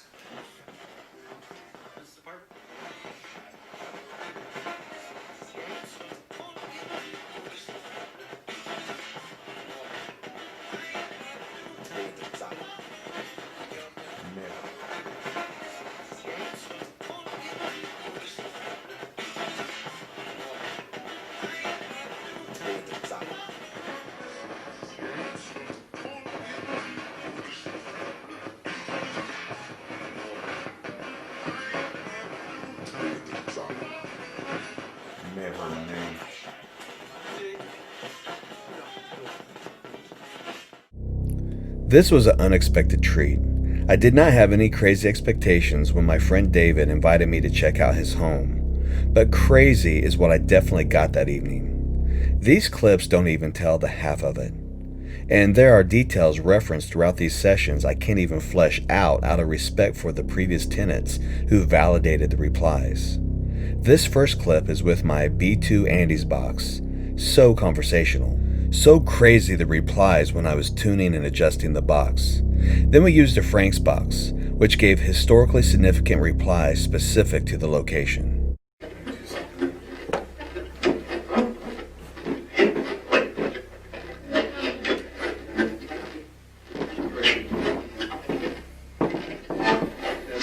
Is that easier? Yes. Easier. Huh? I thought he said yes, way easier.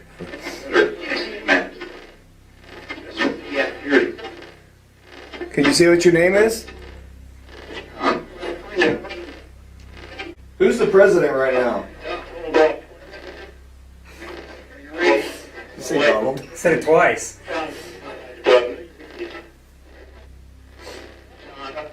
Can you say goodbye? All right, goodbye.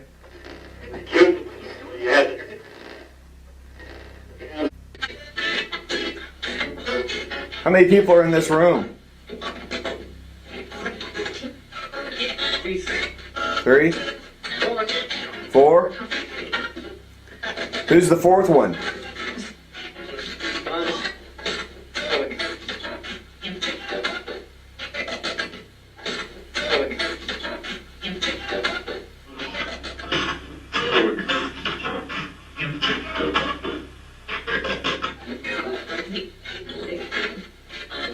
Who owns this house?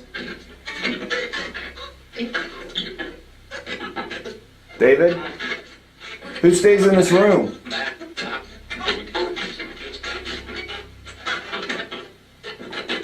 I'm gonna turn this off, unless you can say fuck off. That's what the fuck. You may turn that off?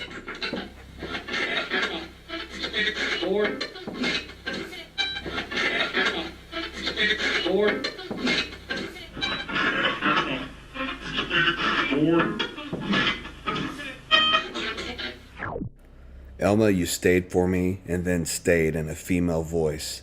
What a very intriguing response. Elma Smith was the name of Lloyd Smith's wife. They were the black couple that owned the house back in the 20s and 30s. Could Lloyd and Elma be a part of the permanent residents of this property? This was an impromptu session from a family vacation in Florida at Fort DeSoto Park. A cousin and her boyfriend wanted a demonstration on how ITC communication works. So while under that concrete fortification, I broke out Echovox just to see if we'd get intelligent replies. Why are you here?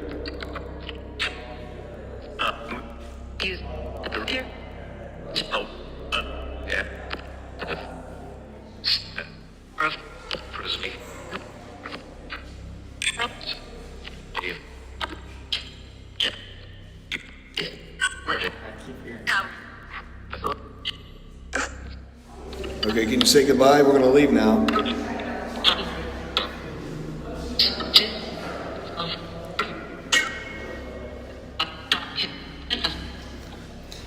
Okay, that sound like I said?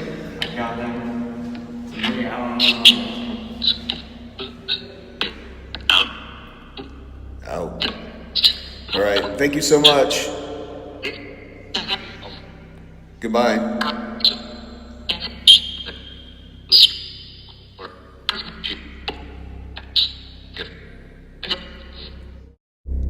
This was a fun video to put together.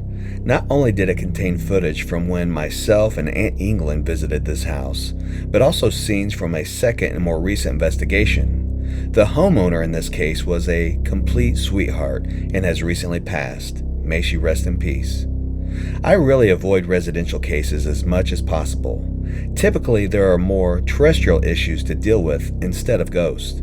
As much as I'm open to the possibilities of ITC, I'm also very skeptical of our methodology being a diagnostic service and nothing more.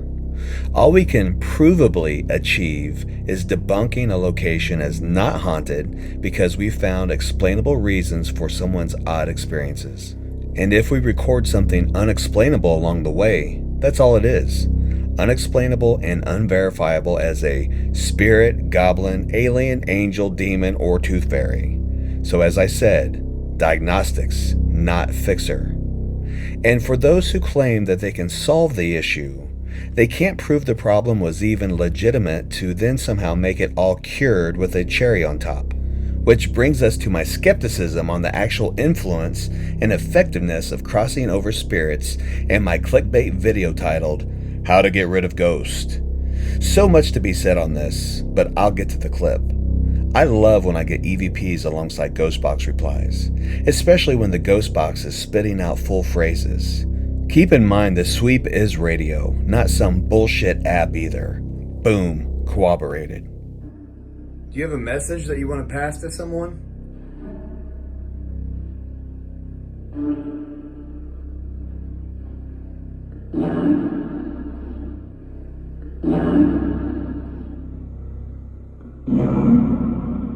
Who do you need to warn?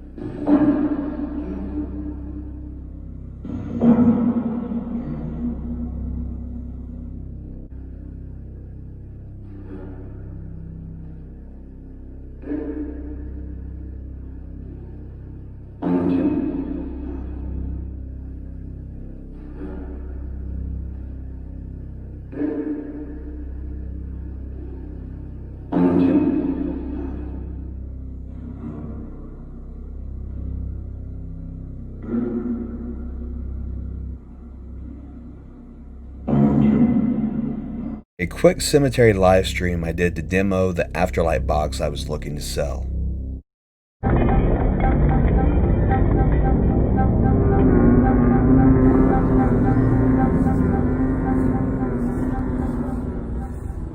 you say hello?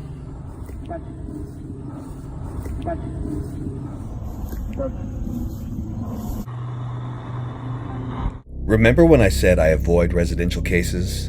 They're a quagmire sinking into ethics and liabilities toward the client. It's so irresponsible to fill someone's head with shit that's theoretical. And if you're a responsible person, your involvement in this matter should weigh very heavily. Such is the case here involving my friend John. As much as we want to make a positive impact on someone's security in their home or business, the likelihood of having a negative effect on their psyche is a major possibility, especially if we determine that something supernatural may be afoot. The clips here are from a double-blind ghost box experiment. The other is from an Echo Vox session with John present. The first half of that session is Mike being insulted, which is way more common than he's comfortable with. And in the second, which may be the most powerful example of ITC I've ever witnessed, John's deceased mother seems to come through weeping, begging her son to take care of himself. If you have any comprehension of how Echo Vox was programmed, you'll understand the significance of this capture. This ITC app is not full of sentences or programmed to emote. It's only phonemes. Then I included an unexplained EVP at the end of the night. Truly one of the darkest EVPs I've captured. Is Jesus here? John? This is the moment the scratch comment from earlier seemed most relevant. Though it wasn't a scratch, I received 2 really sharp stabs, one in my back, the other behind my arm. Some folks believe that physical attacks by a spirit are their way of marking you. Or could this have been some isolated intermuscular event that occurred naturally with me at a very peculiar moment? Are you okay? Did you touch Matthew?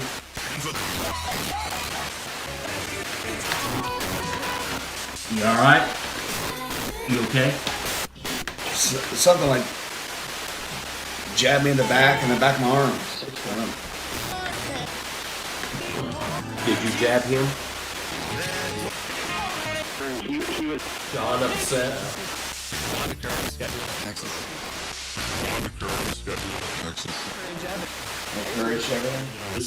We laid it on side. You hear that? Yeah. Laid it on side. You hear that? Yeah. Laid it on side. You hear that? Yeah. The disembodied voice we heard was actually the second of the night. The first one wasn't recorded. It almost sounded like an upset female or even a tad animalistic. Seeing how that there were no animals around and it definitely came from inside the house, it was pretty startling. Give us a number.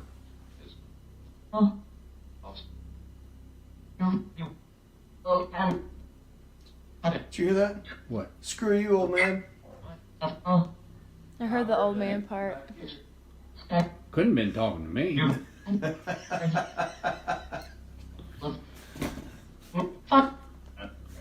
Oh! Fuck him. Hey, fuck you back then. Why are you being so nasty for?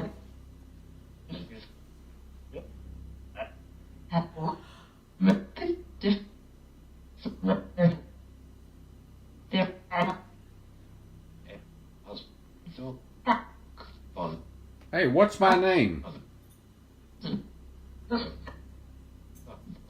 Fuck you. If you don't know the answer, just tell me. I just getting cussed out. He does it right. Wow. You need to leave John alone and leave this house. You have a message for John?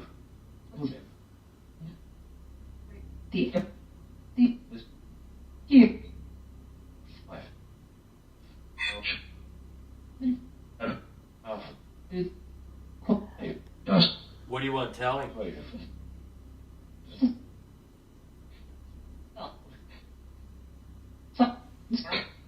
Just cried there. Yeah.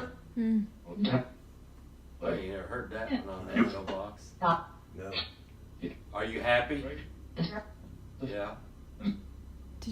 like a. Yeah. That's what we're talking about. That's Yeah. nuts. You feel good about this? Rest. Is that what you're trying to tell him? Make sure that he's not getting enough sleep, is he?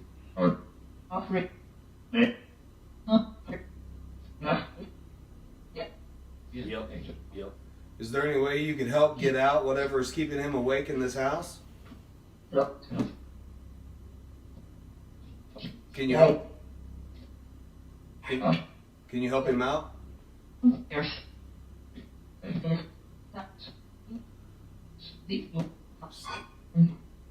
Is that what the music is? You're at home, so rest. You're at home, so sleep or rest something. Yeah. Wow. Should he be asleep I got now? goosebumps on that Are we one. keeping him up?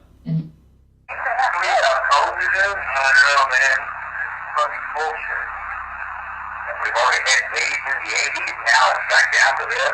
Yes, I know, it's crazy.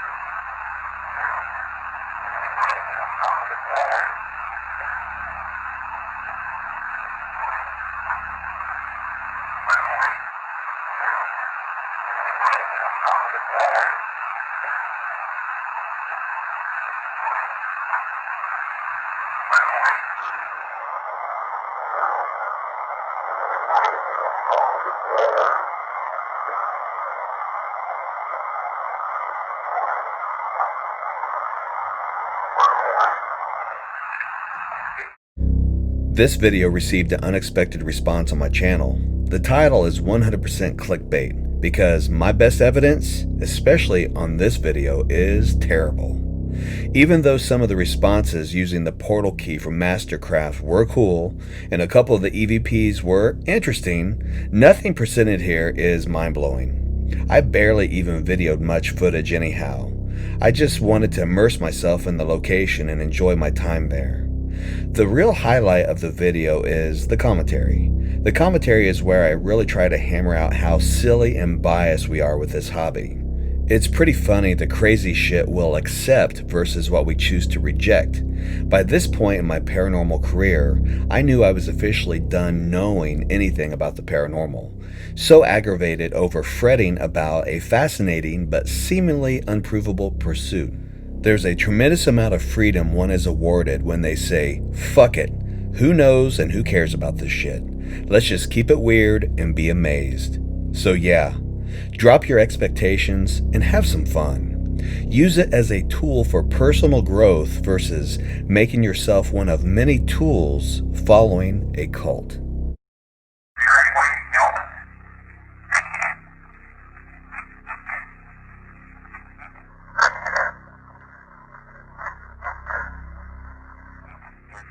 What can we do to help you breathe?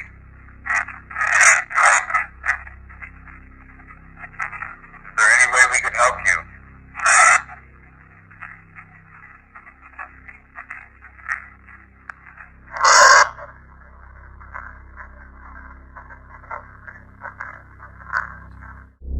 I'm not a fan of live streaming investigations. They're a big waste of time if you're trying to accomplish anything quasi-credible, in my humble opinion.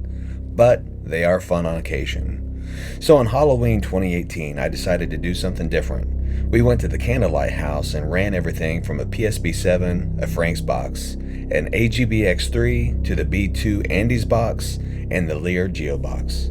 The replies we received were intelligent, at times historically significant, and sometimes quite perplexing. What was the name of the gentleman that built this house?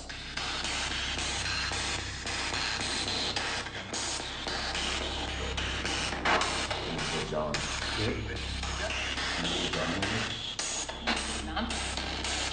Hey, John? What was John's last name? That was John. There was a fourth one in the background here, John. That's three males and one female saying John. What was John's wife's name?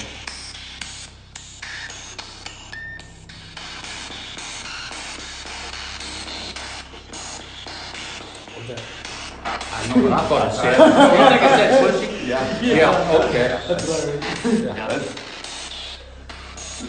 Are you talking to Connor? What do they call this house?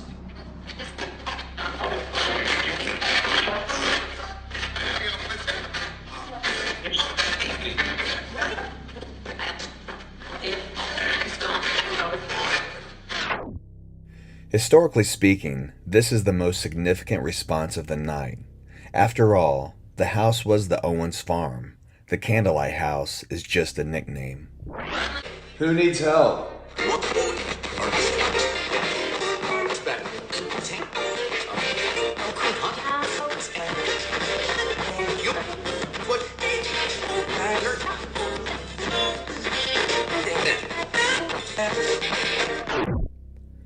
Respect Hans Holzer. What the fuck? I've become a proponent of the idea of creating a contact field that networks with spirits associated to the locations I've previously visited. What's the spirit connection in this session with one of the most preeminent parapsychologists and paranormal researchers of American history? I have no idea. I'm pretty stunned. And then to bring up Mr. Paranormal Adventure himself, my friend Christopher Maggert. As usual, the spirit world and its ebb and flow never ceases to amaze me. Is Otho here?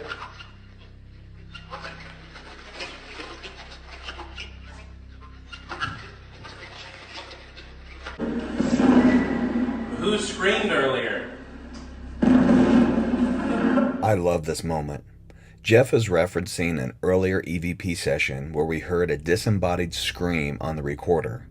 Upon later review, I determined it was part of the internal flaw of the DR60 Panasonic recorder, not a ghost. But not knowing this at the time, Jeff asked about the scream, and the response is astonishing, intelligent, and clear. Such a brilliant ITC moment. Otho, are you hiding from me?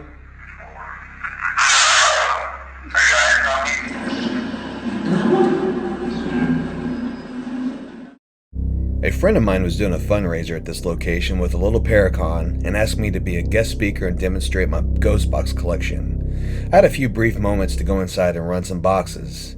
This footage sat on my phone for quite some time until I had an opportunity to analyze it.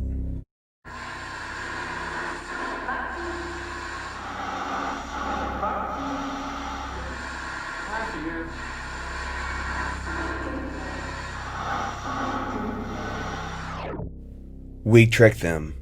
Once again, another response that feeds into my growing feeling on how location matters less and less with the spirit world. If you've been following my work for any length of time, I've noted multiple responses like this that lead me to believe that some responses were not meant to hear, and that these entities play into whatever narrative we've crafted for these locations. While their motives are unknown, they are definitely smug in the way they'll manipulate things to hold our attention. What was the name of the gentleman that committed suicide in that chair?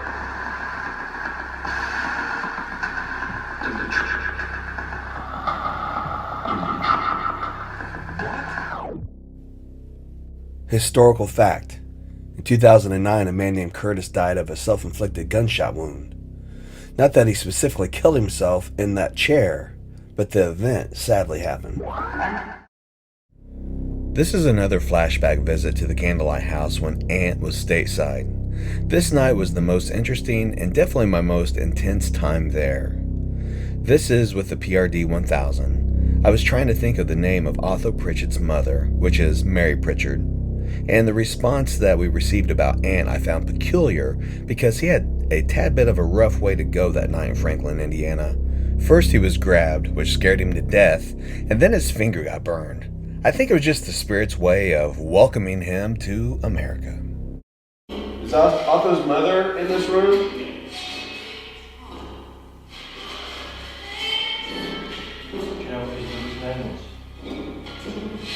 I know I have it. It's on my website.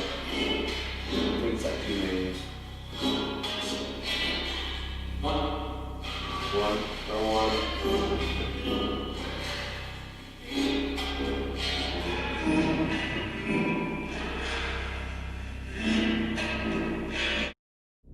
What I perceived to be a pretty damn quiet afternoon developed into one of my favorite opportunities of ever conducting ITC sessions.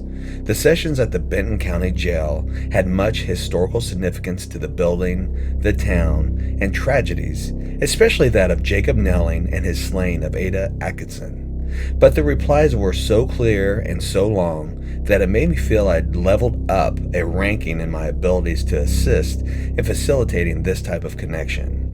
It was a privilege to have been a part of it.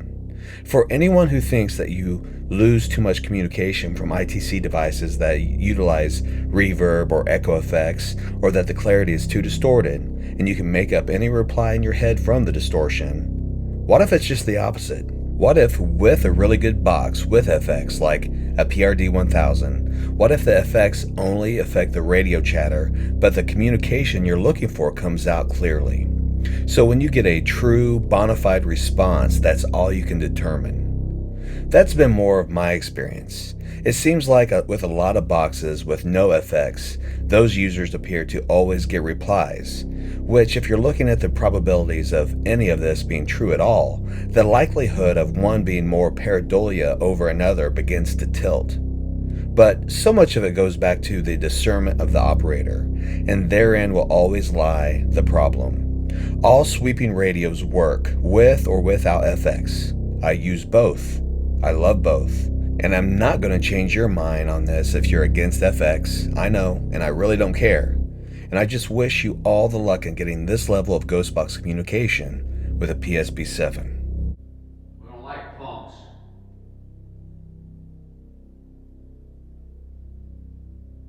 And we'll get along as long as you do what we tell you. Don't want no shit out of you.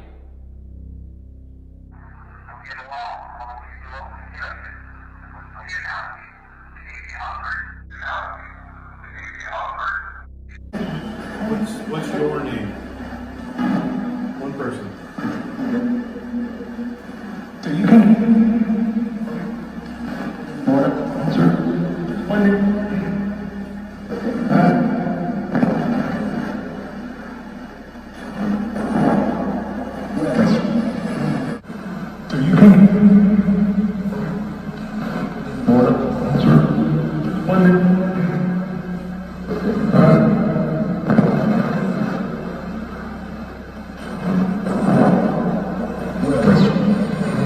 Can you see me?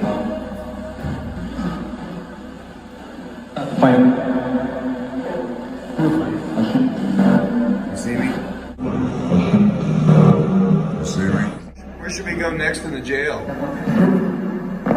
If we want to talk to a spirit.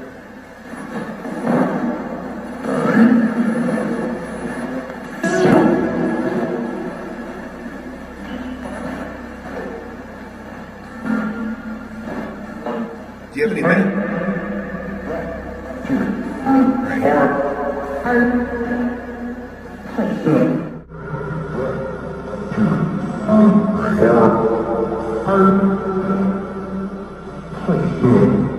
Where is Jacob Nelling?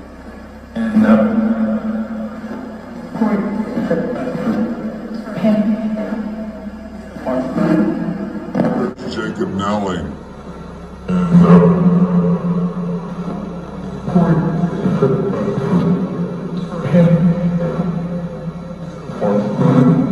What was the name of the girl he was accused of killing?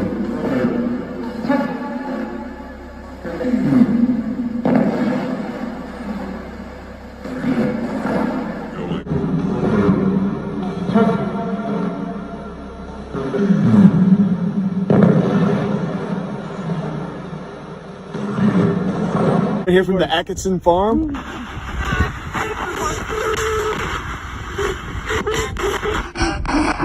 Ada? Ada. Yeah, I think so. Ada or Jacob Nelling? It's a cat. It's a cat.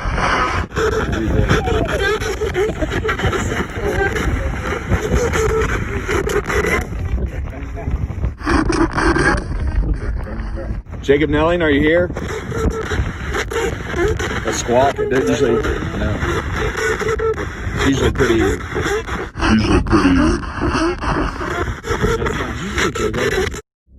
A lot of people believe that the availability to connect with spirits on Halloween is easier to achieve. So after our successes of connecting with spirits on Halloween of 2018, we decided to go back in 2019, but this time without live streaming. From our EVPs to the Ghostbox replies, including the reprimand of Lindsay, to the references to the Owens family, the incredible depth and length of communication here is remarkable. And the Candlelight House continues to be my all-time favorite place to experiment. Did something happen? It's hidden in the basement of this home?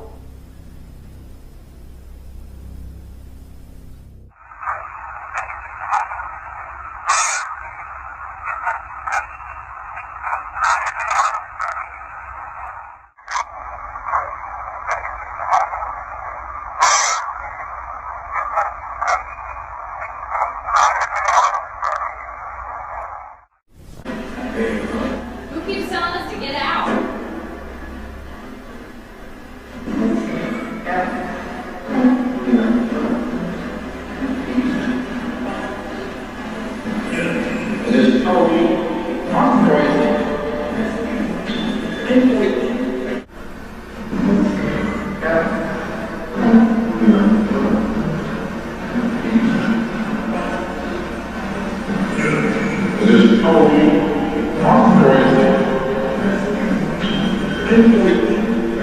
Who's here in this house tonight with us?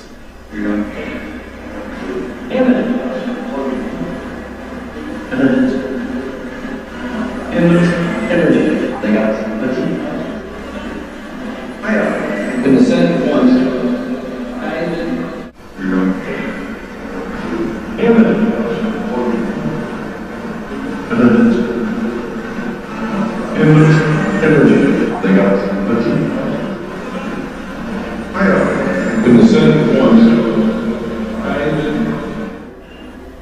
Is there anybody from the Owens family here?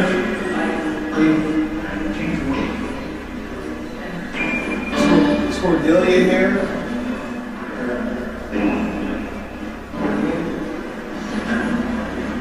Is Sam here?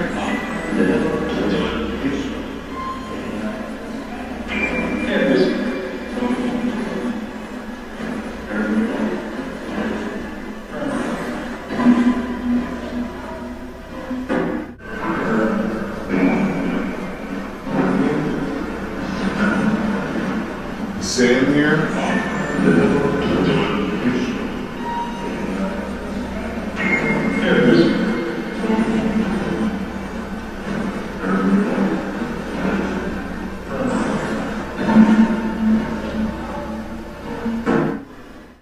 After a few times of hearing what sounded like the voice of a young boy, I asked about Sam. Sam is thought to be a spirit of a child in the Candlelight House. So to hear the name Owens, and then to hear a type of sound that is reminiscent of a child's noisemaker, and then in the tone of that of a young person, the phrase, "help me," left me feeling dumbfounded, feeling helpless, and really questioning, what does any of this really add up to? On a residential investigation down in Louisville with the podcast, Bourbon and Bloodshed, we had the chance to go into a basement of a home and had some interesting interactions with what sounded like a young boy, which then seemed to shift gears to some asshole that reminded me of my good buddy Donald from St. Albans. I wasn't able to connect any replies recorded through the ghost box to the location except for the homeowner's name. What a fascinating exchange.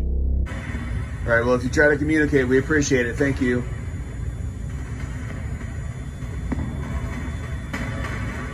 Unless you say stop, we're going to go. Whoa. Did it say bye? It said stop. It says stop. Oh, it said stop. Well, talk to us then. All right, you got my attention.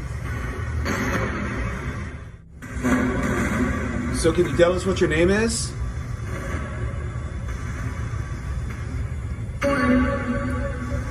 Warren?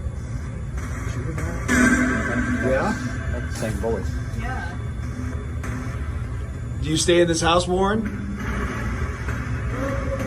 No? Where are you from?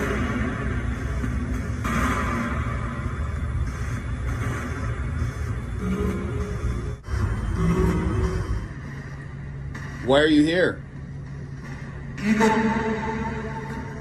What was that, evil? Where did this dude's voice come from all of a sudden?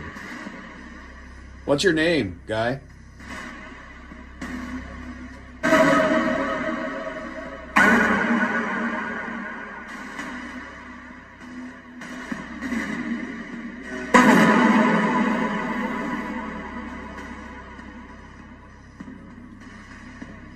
Where'd the little boy go?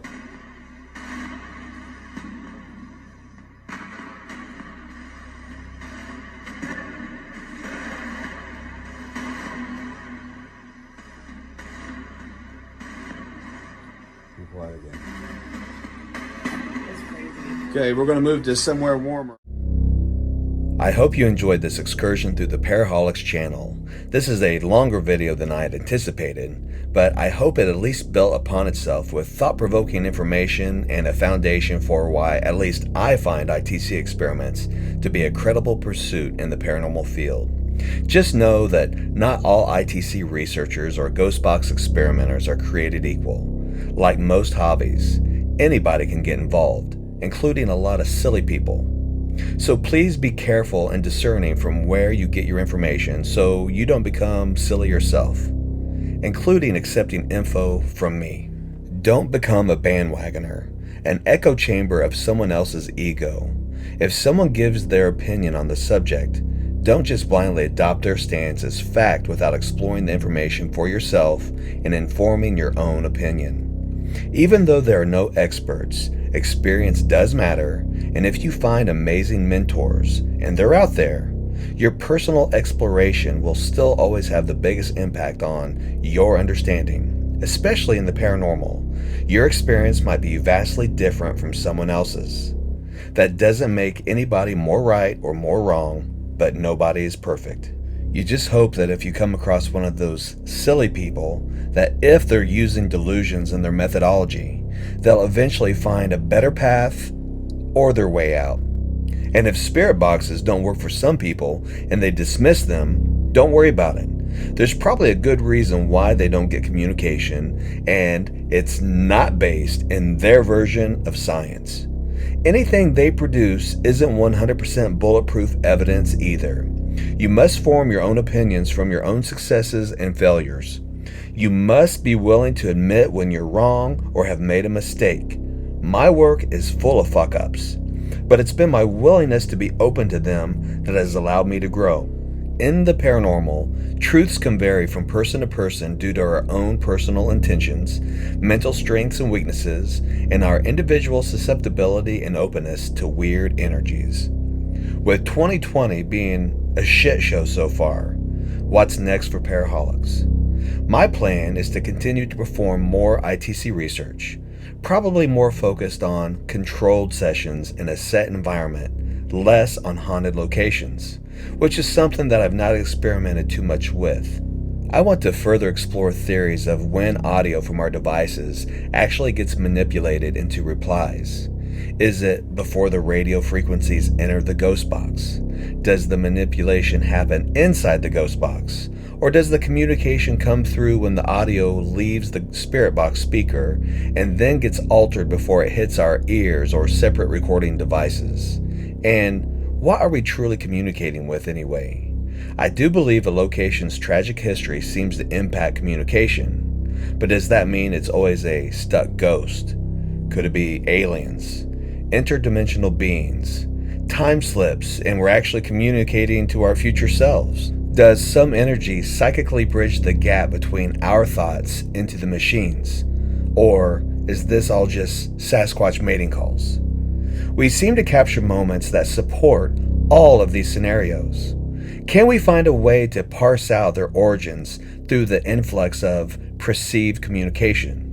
Of course, I'm just voting that it's Sasquatch this whole time, but regardless, so many fascinating avenues to explore in the paranormal.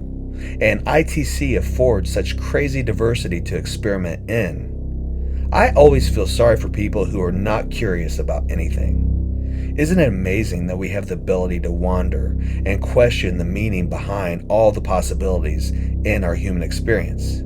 Even if we don't find any answers, the adventure is in the search. We are so fortunate. Until next time, thanks for watching.